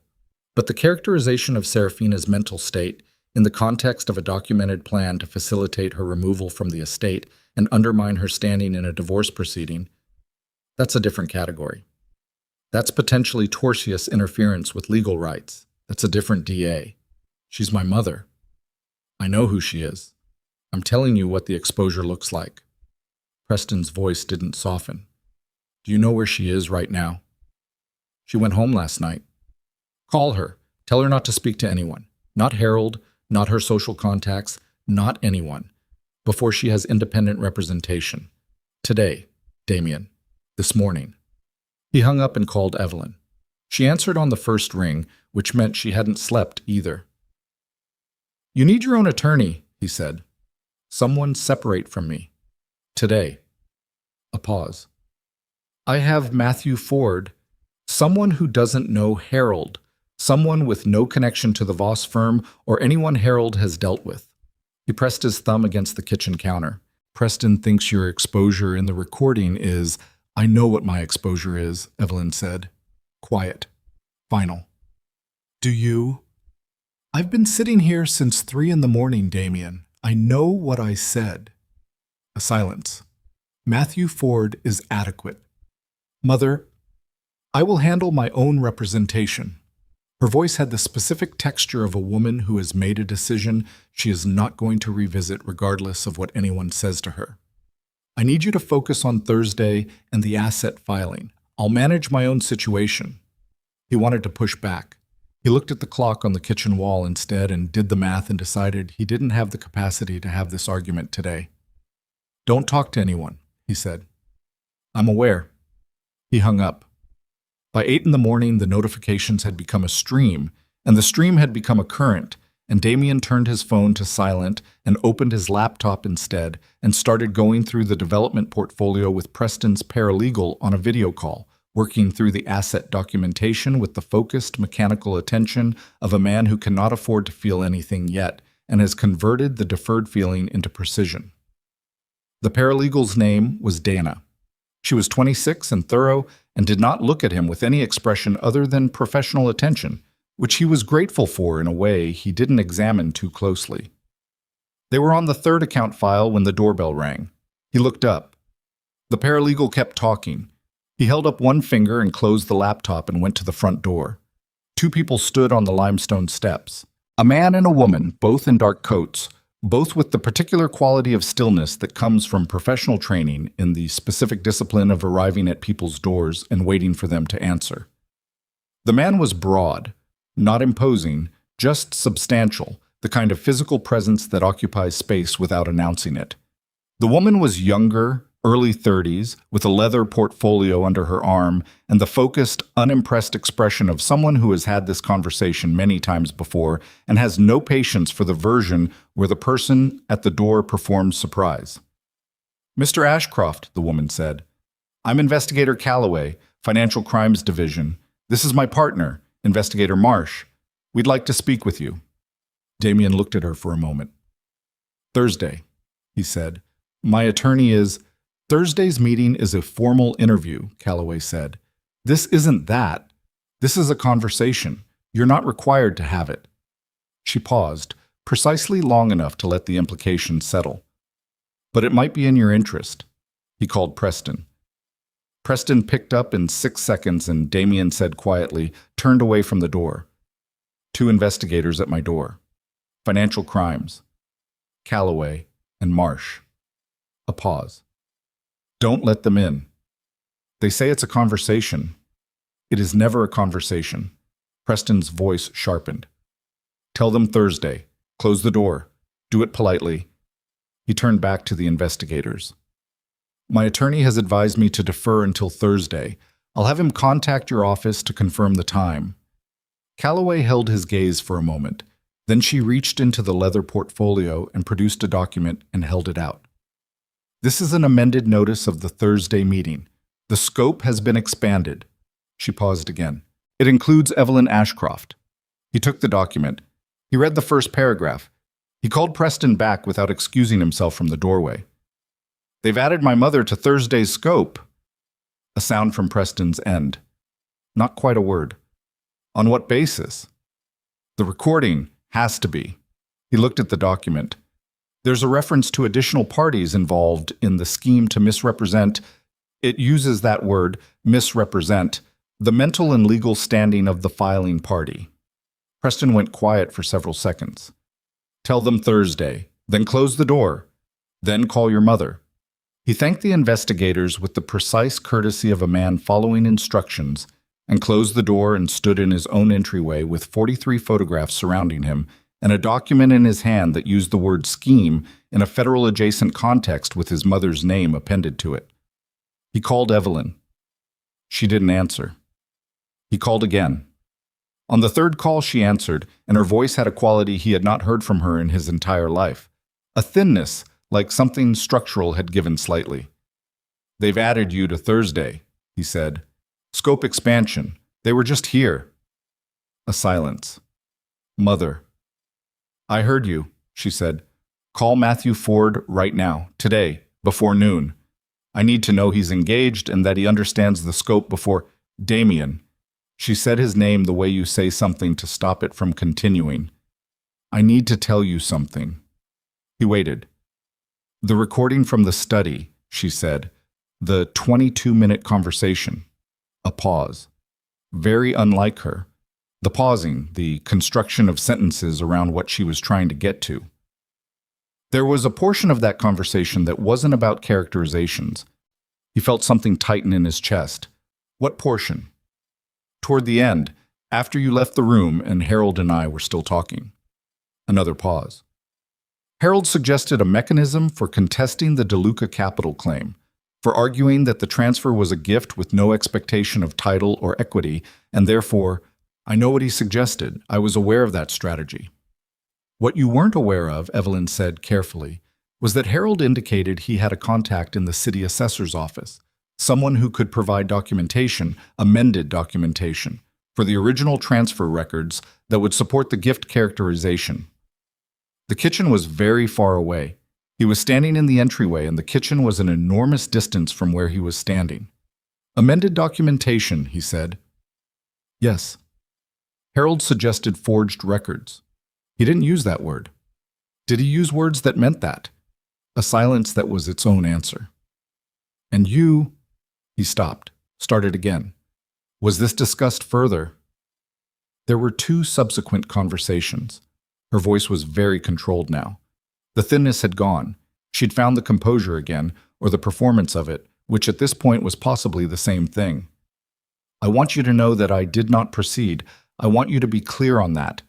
The conversations happened, but no action was taken because when I consulted Matthew independently, he advised against it in terms I found. But the conversations happened." "Yes." "And Harold knows they happened." "Yes." "And Harold," Damien said very slowly, "has been in a room with a recorder talking to the DA for 3 months." The silence that followed was the kind that changes the shape of everything on the other side of it. "Mother?" He pressed his free hand flat against the wall of his own entryway. "Did you understand what you just told me?" "I understand completely."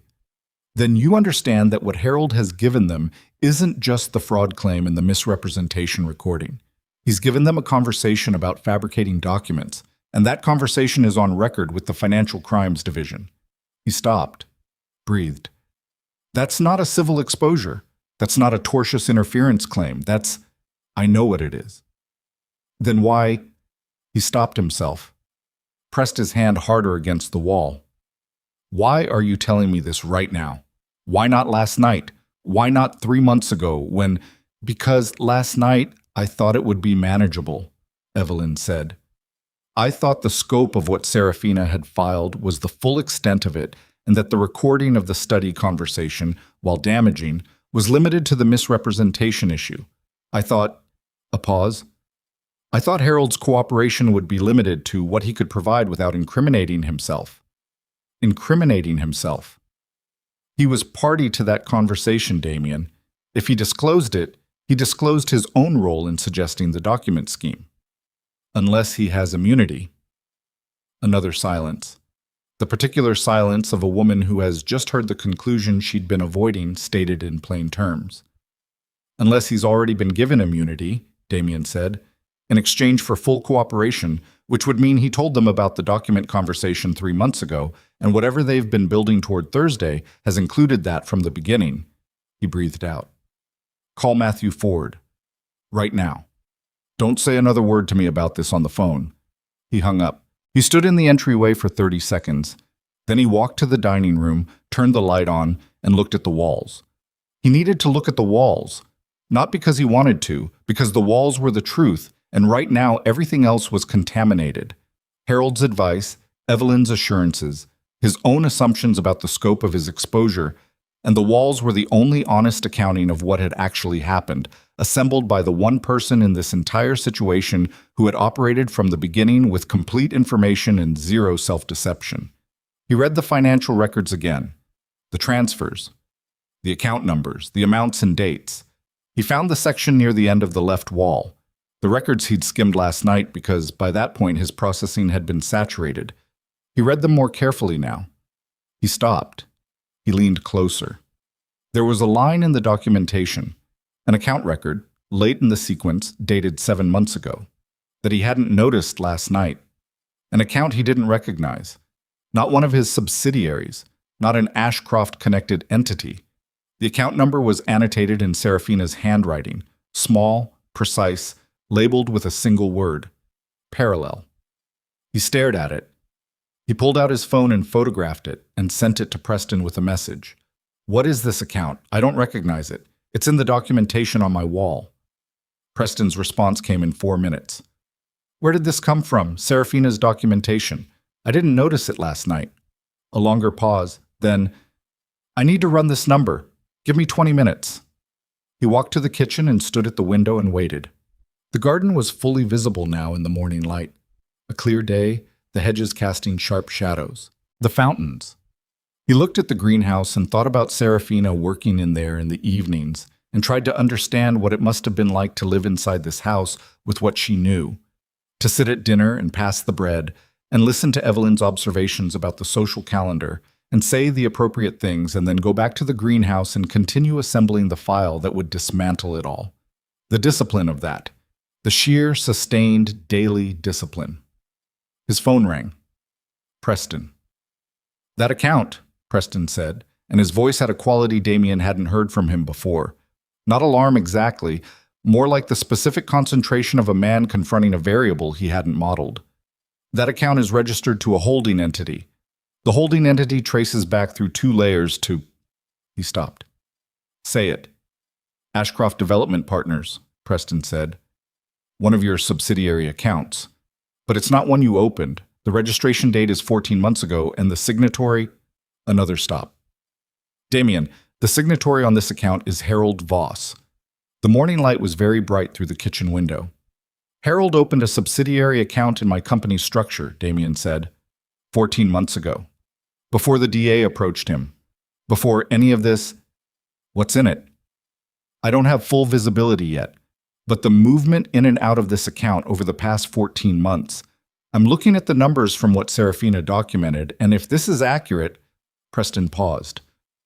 There are transfers here that don't correspond to any transaction I have record of. Money moving through your company structure through an account you didn't authorize, that you didn't know existed. Damien held the phone against his ear and stood very still.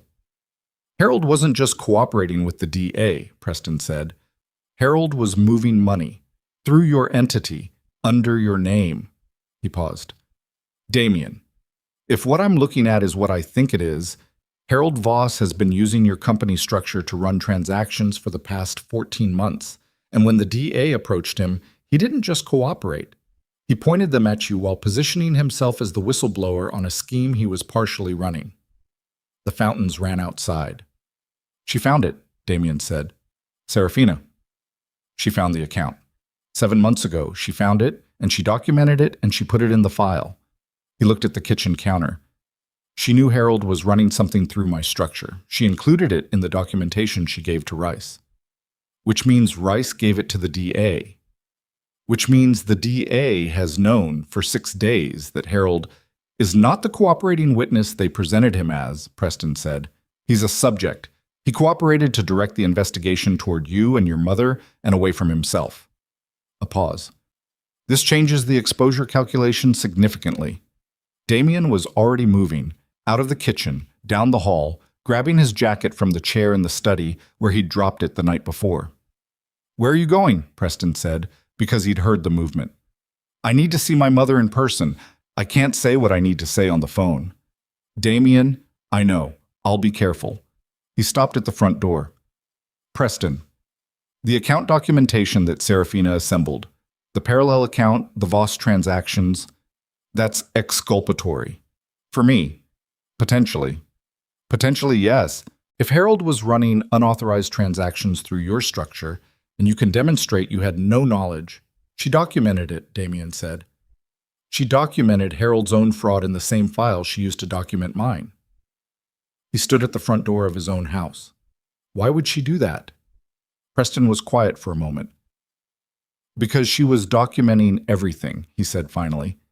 "She wasn't building a case against you specifically. She was building a record of everything that happened in and around her life. Harold was part of that environment. When she found the account, she documented it the same way she documented everything else." He paused. "She may not have fully understood what it meant, or she may have understood exactly what it meant and included it anyway because her goal was truth, not selective prosecution." Damien stood at the door. "She documented the thing that could help me," he said, "while she was building the case that destroys me." Preston didn't have anything to add to that. Damien walked out the front door. The morning air was cold, 40 degrees, the kind of cold that grabs you by the collar and makes you present whether you want to be or not. He stood on the limestone steps for a moment and looked at the driveway and the gate and the boulevard beyond. The ordinary morning traffic of Crestmore moving past in both directions, people going to work, people in their cars with their coffee and their routines and their problems that were not this problem. He walked to his car. His phone went off as he was unlocking it. Not a call. A notification. From the Crestmore Business Journal again, a follow-up piece live 20 minutes ago. He opened it without sitting down, standing beside his car in his own driveway. The headline read, "Ashcroft Fraud Investigation Widens. Former estate attorney Harold Voss named as second subject." He stood in the cold morning and read the piece. Short, 14 paragraphs. Someone had leaked the parallel account. Someone had leaked it to the same outlet that had run the original piece, in the same overnight window, timed to hit before the business day started and before anyone could position themselves. Marco DeLuca's people. They'd leaked Harold too.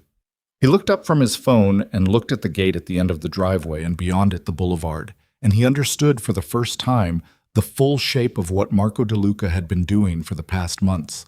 Not retribution in any direct sense, not the intervention Evelyn had assumed would never come, but something more precise and more devastating than anything physical could have been.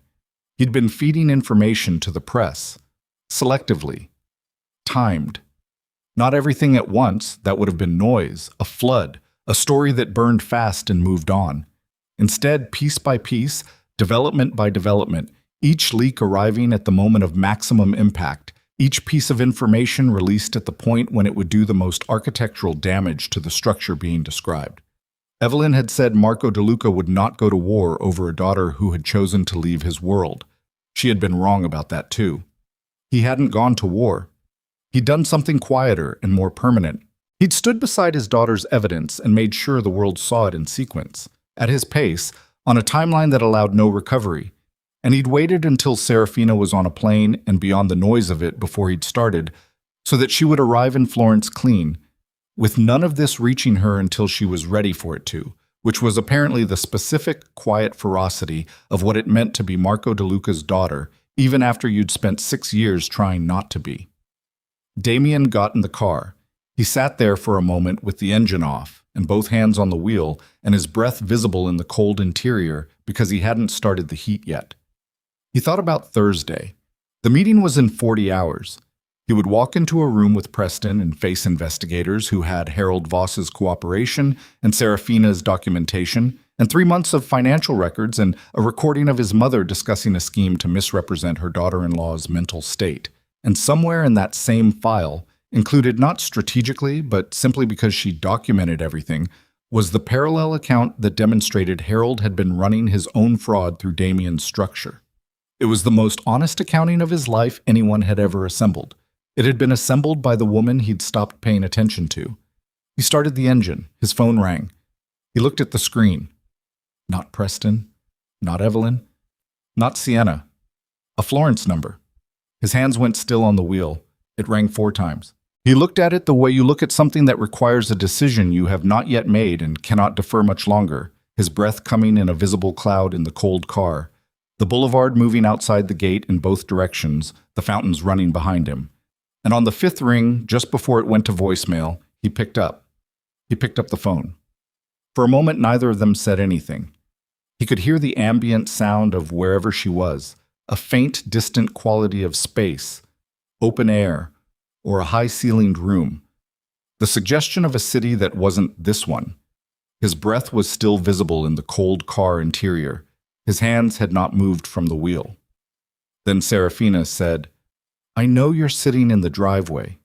He looked at the gate, the boulevard beyond it. He had the sudden, disorienting sensation of being observed, which was not irrational given the past 18 hours, but which he did not act on. How? I'm not having you followed, if that's what you're asking. A pause. I just know how you process things. You sit in the car first. Another pause. You always did that, before difficult meetings, before anything you hadn't decided how to handle yet. He hadn't known she'd noticed that. Serafina, I'm not calling to negotiate, she said. I want you to understand that before you say anything. Catherine is handling the legal process. My father's people are handling what they're handling. I'm not calling about any of that. Then why are you calling? A silence. The kind that costs something to hold. Because I found out about the parallel account, she said. Harold's account. And I need you to know that I included it in the documentation not to help you. I want to be honest with you, maybe for the first time in a long time, and I'm telling you I didn't include it to help you. I included it because it was there, and it was true, and I was documenting everything that was true. I know, he said, but Preston is going to use it. Yes. And it may reduce your exposure significantly. Yes. She was quiet again. He could hear her breathing, slow, even, the breathing of someone who has thought about this conversation in advance and has decided how much of herself to bring to it. I didn't intend that, but I'm also not going to say I regret it. I don't know what I feel about it yet. That's honest. I'm trying to be. A pause. I'm going to ask you one thing. You don't have to answer it, and you don't owe me an answer, but I'm going to ask it anyway. Ask. Did you love me? She said it without inflection, not wounded, not rhetorical, a genuine question, the kind that has been sitting in a room by itself for a long time and finally got opened. In the beginning, before Sienna, before your mother's planning, in the beginning when we were still, did you love me the way I thought you did? He looked at the gate. The morning light was moving across the limestone posts, slow and flat in October pale. Yes, he said. I did. She didn't respond immediately.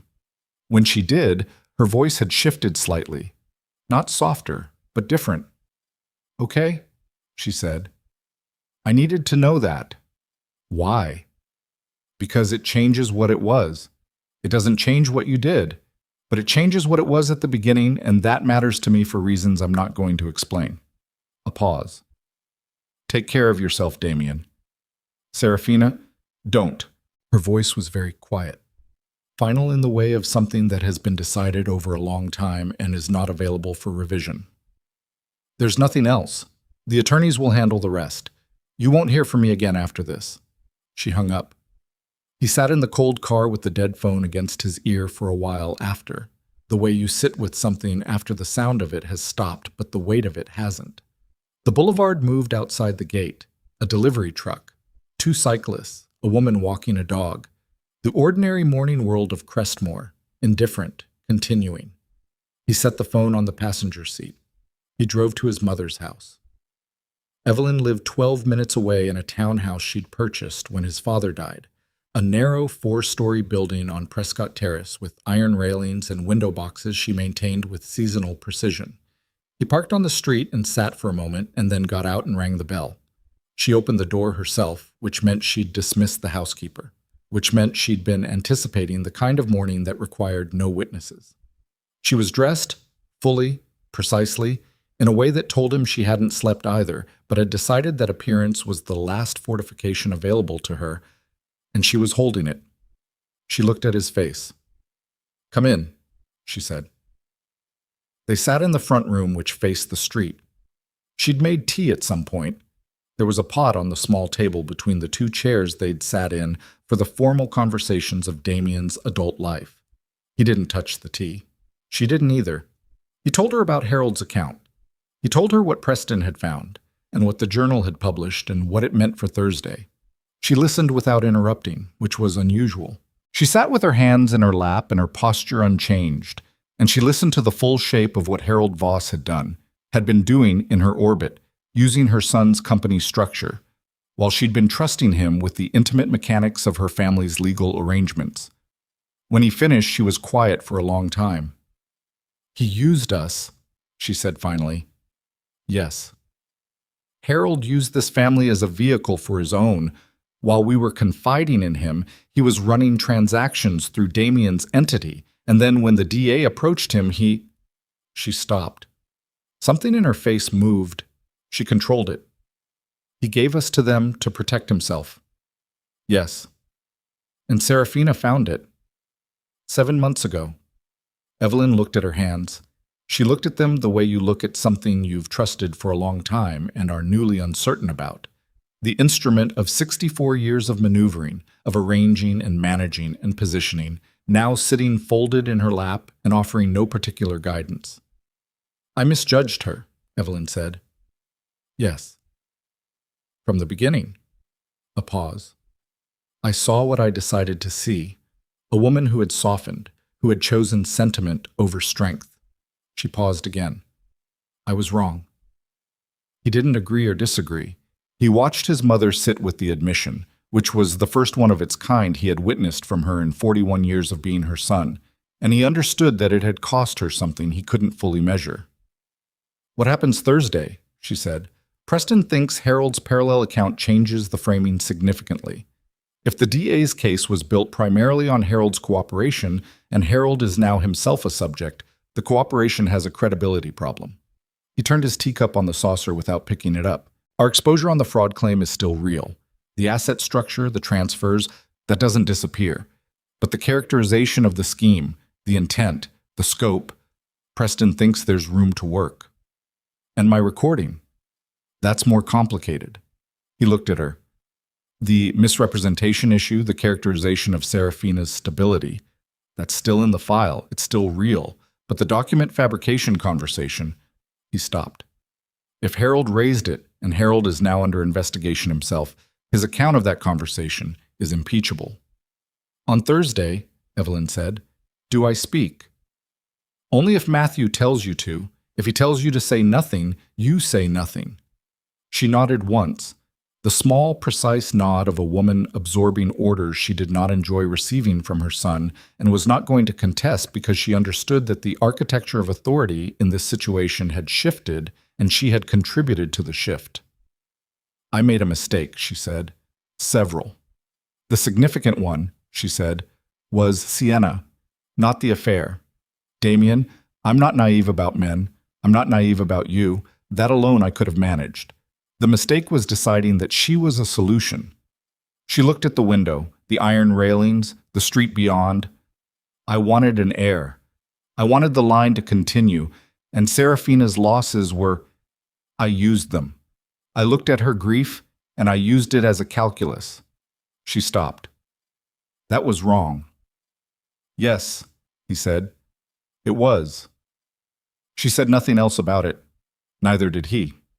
He left an hour later when there was nothing else to say and they had both run out of the particular energy required for honesty. He drove back toward Crestmore Boulevard and then didn't go there. turned north instead toward the financial district, toward Preston's office, because the only thing left to do was the work of the next thing, and the next thing was Thursday. Thursday came like all reckoning days come. Ordinary on its surface, cold and clear, the city running its routines around the thing that was happening inside the thing. The DA's Financial Crimes Division occupied the 7th floor of a building on Charter Street, 3 blocks from the courthouse. Preston met Damien in the lobby at 8:45. He was wearing a gray suit and carrying a leather case, and he looked at Damien the way a surgeon looks at a patient before a procedure, with attention but without sentiment, because sentiment was not useful here. "You understand what today is," Preston said. "I'm not a subject unless they decide I am," Damien said. "I'm here as a voluntary cooperative witness who has provided documentation of unauthorized transactions within my company's structure." "Correct. And the framing of my cooperation is that you became aware of the parallel account through documentation assembled by your estranged wife, and you brought it to your attorney immediately, and here you are." Preston paused. "Which is true." "Which is true," Damien said. They went up. The room on the 7th floor was smaller than he'd expected and more ordinary. A conference table, 6 chairs, a credenza with a coffee maker that had been running long enough for the smell to go stale. Investigator Calloway was there, and Marsh, and a third person he didn't recognize. A man in his 50s with a yellow legal pad and the patient geological stillness of a career prosecutor who had learned never to hurry anything. The prosecutor's name was Hennessy. He shook Damien's hand without warmth and without hostility and said, "Thank you for coming in." "Of course," Damien said, which was the agreed-upon response to that particular opening because it implied voluntary attendance and established the register of cooperation. They sat down. The meeting lasted 3 hours and 11 minutes. Damien answered every question Preston permitted him to answer, which was most of them. He provided the documentation on Harold's parallel account, the photographed records from Serafina's exhibition, supplemented by the additional records Preston had obtained through his own access to the company files. He walked through the asset structure of the estate purchase with the specificity of a man who has spent 48 hours preparing to be precise and is now being precise. He did not minimize. He did not amplify. He told the truth about what he had known and what he had not known in a way that was not exculpatory performance, but which happened, in many significant instances, to be exculpatory in fact. Hennessy listened with the yellow legal pad and wrote things that Damien couldn't see. At the 2-hour mark, Calloway left the room for 11 minutes and came back and set a document on the table and slid it toward Preston without comment. Preston read it. His expression didn't change. "What is it?" Damien said. "Harold Voss entered a formal cooperation agreement this morning," Preston said, "before this meeting." He looked at Calloway. "He agreed to plead to a reduced charge in exchange for full testimony." "Against my client," Preston said. "Against multiple parties," Calloway said, "including Harold's own conduct in the parallel account." A pause. "Including his own conduct?" "Yes." Preston looked at the document again. Then he looked at Damien. Harold had a second cooperation agreement drafted. He tried to preempt this meeting. "He moved this morning," Calloway said, "when the journal piece ran." "When the parallel account leaked," Preston said. Calloway met his eyes. "When the parallel account leaked," she confirmed. Damien sat at the conference table and understood what this meant in sequence.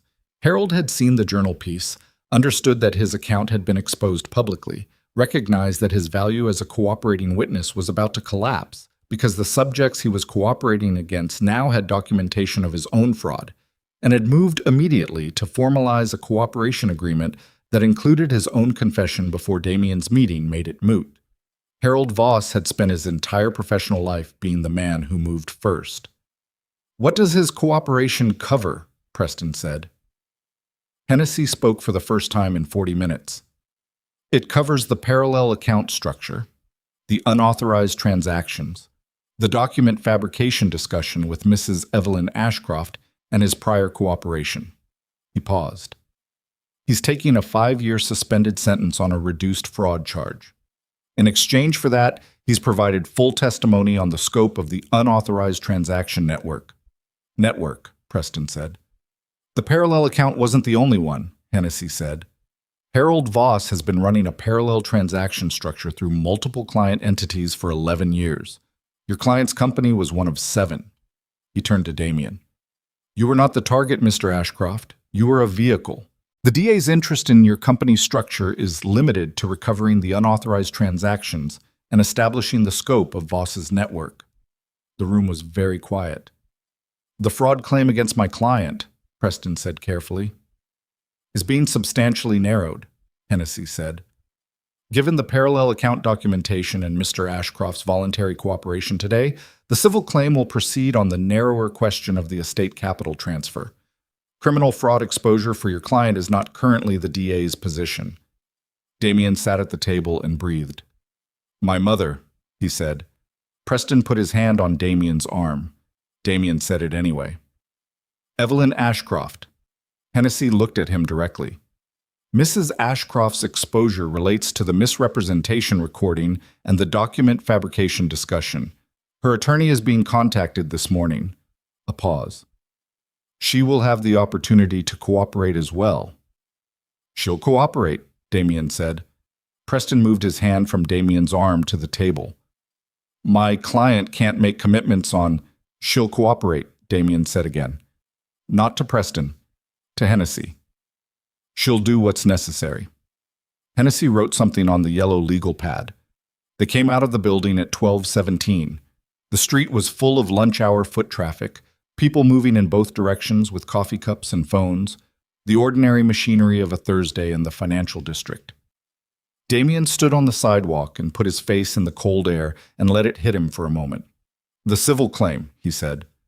Still real, Preston said. Catherine Rice is going to press the estate settlement.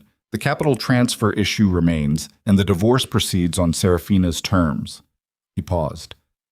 The numbers are significant, Damien. I know the numbers. The development portfolio is going to carry most of it. You'll be liquid, but constrained for... I know.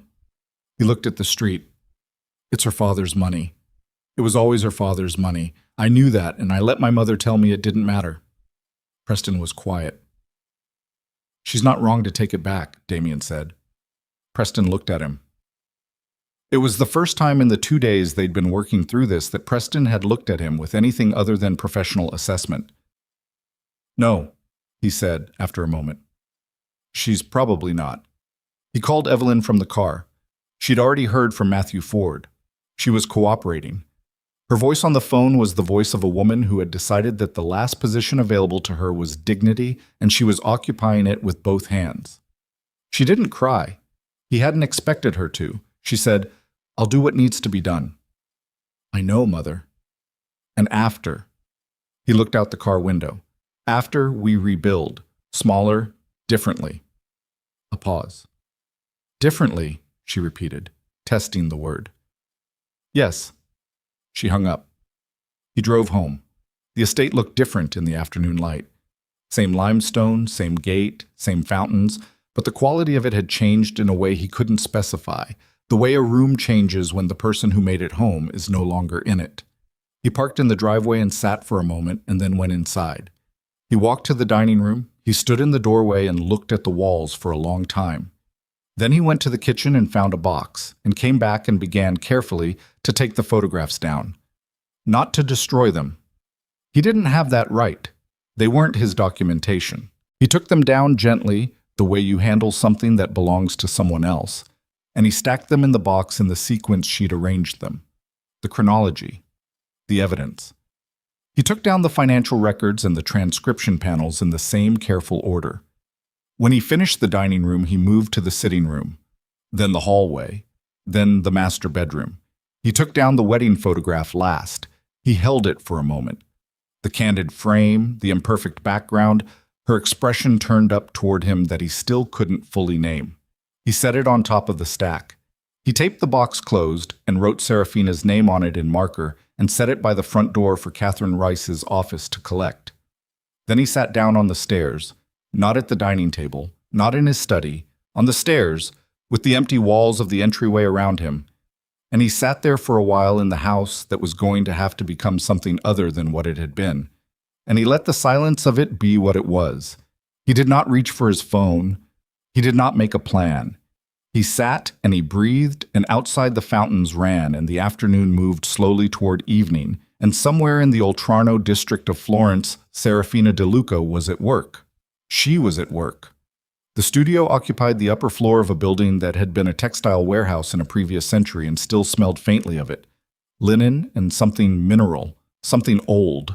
The Restoration Collective had given her the northeast corner, the best light, the long wall of north-facing windows that gave onto the rooftops of the neighborhood, and the particular quality of Florentine sky that painters had been pursuing for 500 years, because it was both clearer and softer than sky anywhere else she'd been. She was working on a 16th century panel painting, a portable altarpiece, small, 2 feet by 18 inches, tempera and gold leaf on a poplar support that had spent most of the last century improperly stored and had developed a crack system through the right third of the composition that required weeks of careful consolidation before anything cosmetic could be addressed. She was doing the consolidation now. It was meticulous work. Injection of consolidant into the cleavage points, one at a time, pressure applied with a heated spatula, waiting for the material to respond, checking, adjusting. It required the kind of focused patience that had no room in it for anything else, which was one of the reasons she'd always loved it. The work demanded your whole attention, or it didn't work. There was no partial presence in restoration. She'd been at it for 4 hours when Lucia came in. Lucia ran the collective, 43 years old, Florentine by birth, a restorer of international reputation who communicated primarily through raised eyebrows and the selective use of silence. She set a cup of espresso on the corner of the work table without interrupting and looked at the panel painting for a moment and said, in her particular English, "The crack system is more stable than last week." "The humidity dropped," Serafina said. "It's helping." Lucia nodded. She looked at Serafina the way she looked at most things, with the direct, assessing attention of someone who wasted no part of her vision on what she wasn't interested in. "You had a difficult week," Lucia said. "Yes. It doesn't show in the work." "No," Serafina said. "It wouldn't." Lucia picked up her espresso cup and left. Serafina sat with the heated spatula and the panel painting and worked for another hour in the good north light. Below her, the neighborhood moved through its afternoon. The bakery 2 buildings over, the sound of a delivery motorcycle on the narrow street, a pair of tourists trying to read a map on the corner. Ordinary life going about its ordinary work. She set the spatula down at 5 o'clock and looked at what she'd done. The crack system in the right third had responded. Slowly, carefully, over 4 hours of attention, the separated layers had been eased back toward each other. Not forced, never forced in good restoration, but coaxed, given the right conditions and the right pressure at the right points, allowed to return to stability on something approaching their own terms. It would need weeks more. But the direction was clear now. The structure was sound. What looked from a distance like irreparable damage was, up close and properly attended to, a problem with a path through it. She cleaned her tools and covered the painting and stood at the north windows for a moment before she turned the light off.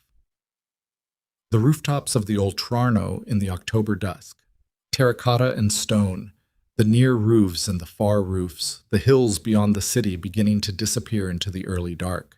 A light came on in the building across the narrow street. A kitchen, a woman moving past a window, the yellow domestic warmth of someone in the middle of an ordinary evening. Serafina had an apartment 4 blocks from the studio. She'd signed the lease the day after she landed, which was also the day Catherine Rice had messaged her to confirm the filing was complete and the DA referral was in. She'd read the message and replied thank you, and then she'd gone and signed the lease and bought a few things at a market on the corner and cooked something simple in the small kitchen of the apartment and eaten it at the table by the window. She'd been doing that every night since, cooking something simple, eating at the table. It was a small thing. It was the thing she'd wanted, somewhere under everything else, for a long time. The small, ordinary rhythm of a life that was hers in the most basic sense, without performance, without audience, without the weight of managing what other people understood her to be. She turned off the studio light and went down the stairs. Outside, the air was cold, and the streets of the Oltrarno were in the specific beautiful disarray of a Florentine evening. Restaurateurs opening shutters, foot traffic picking up, The smell of something cooking from 3 different directions, the distant percussion of the city settling into its night. She walked the 4 blocks with her hands in her coat pockets and her breath visible, and the cobblestones uneven under her boots in the way that requires full attention, that doesn't let you drift. She stopped at the corner market and bought bread and a piece of cheese and a bunch of dried herbs she didn't need but liked the smell of. The man at the counter was learning her face, 4th time this week, and he said "Buonasera" with the particular warmth of someone who remembers you chose to come back. "Buonasera," she said. In the apartment, she took her coat off and put the bread and cheese on the table and went to the window before she turned the kitchen light on. The street below was active, a young couple arguing amiably about something, a cat sitting on the opposite sill with the supreme indifference of Florentine cats. The hills were invisible now, the city's lights taking over from the dusk. Her phone had messages. She'd looked at them on the walk over. Catherine, with a procedural update on Thursday's meeting that was positive in the terms Catherine used for positive, which were specific and measured and never oversold. Her brother Nico, who had heard about Harold Voss and wanted to know if she needed anything, and had texted it in the blunt, unsentimental way of DeLuca men expressing care, which was to offer specific resources and wait. Her friend Margot from the Valerio Institute, who knew nothing about any of it and just wanted to know if she was coming to a seminar in Milan next month. She replied to Margot first. Yes, she'd try to make it. She replied to Nico. I'm good. Thank Catherine. Tell Dad I know. She didn't reply to Catherine yet. She would in the morning when she was fresh and the information had settled. She cut the bread and the cheese and ate at the table by the window, with the kitchen light on, and the street below moving, and the quiet of her own apartment around her, which was a new quiet, not the quiet of the Ashcroft estate, which had been the quiet of a house holding its breath, but the quiet of a space that had nothing to perform and no one to perform it for. She thought about Damien's voice on the phone that morning. Yes, I did. She'd needed to know. She'd known she needed to know before she called, and she'd called anyway because some questions don't let you not ask them. And he told her the truth. She believed it was the truth, believed it in the way you believe things that cost the person saying them something they can't immediately recover. It didn't change what he'd done. She'd said that and she'd meant it, but it changed the shape of the 6 years. It meant the beginning was real, which meant she hadn't been wrong about everything, which meant the grief of the miscarriages and the way he'd pulled away hadn't been because the marriage was a performance from the start, but because real things could also deteriorate, real love could also be insufficient, real people could also choose badly when their mother pointed them toward an easier path and they were tired enough to follow it. That was a harder thing to hold than simple betrayal. She held it anyway. She sat at the table until the cheese and the bread were gone and the street below had settled into its later rhythm. Fewer people, slower pace, the city's nightly exhale. She washed the plate and the knife and set them on the rack to dry and stood at the kitchen counter for a moment looking at the dried herbs she'd hung from the small hook by the window. She thought about the panel painting in the studio, the crack system, the careful daily work of giving damaged structure the right conditions to find its way back toward integrity. She was not the painting in this comparison. She understood that. She was the one with the spatula and the consolidant and the north light, doing the work, deciding what deserved to be brought back and how. Some things you bring back, some things you document and file and let the appropriate institutions handle, and then you walk to the international terminal and you board your flight, and you do not look back because looking back is not the same as carrying forward. And you have learned, finally, the difference. She turned the kitchen light off. She went to the window one more time. The street, the cat still on the opposite sill, the far hills entirely gone into the dark now. And she stood there for a moment the way you stand at the end of something that required everything you had, letting the weight of it settle into its proper position, not forgotten, not carried in the wrong place, just located. Known, filed accurately, the way she'd been trained to treat every object she worked on, with full knowledge of its damage history and full commitment to what came next. In Crestmore, the Ashcroft estate sat with its lights off for the first time in days, Damien somewhere inside it beginning the long, unglamorous process of accounting. Evelyn Ashcroft was in her townhouse on Prescott Terrace with Matthew Ford's card on the table and a decision she had made and would not revisit. Sienna Cross was in the Langdon building with an attorney of her own choosing and a future that would be smaller and harder and more honestly hers, than the one she'd been trying to enter through a borrowed door. Harold Voss was in a room somewhere explaining himself to people who had the patience and the legal authority to hear all of it. The fountains at the Ashcroft estate were still running.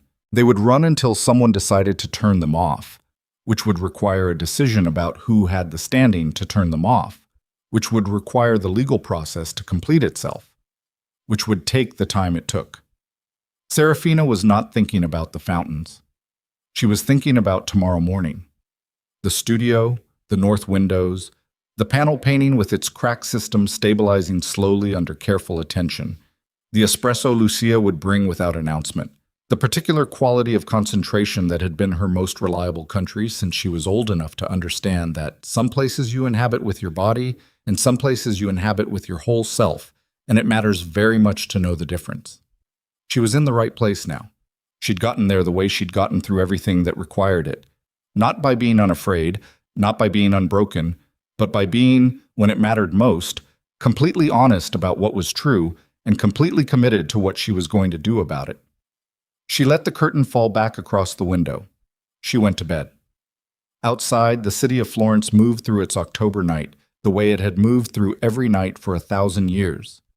Indifferent to individuals, accommodating to those who came with real work and genuine intention, generous to those who understood that the only things worth building are the ones that could last without you. She slept. And in the morning, the north light came through the studio windows, and the panel painting waited on the work table, and the crack system held where it had been coaxed to hold, patient and structural, and incrementally, undeniably sound. And Serafina De Luca sat down, picked up her tools, and continued.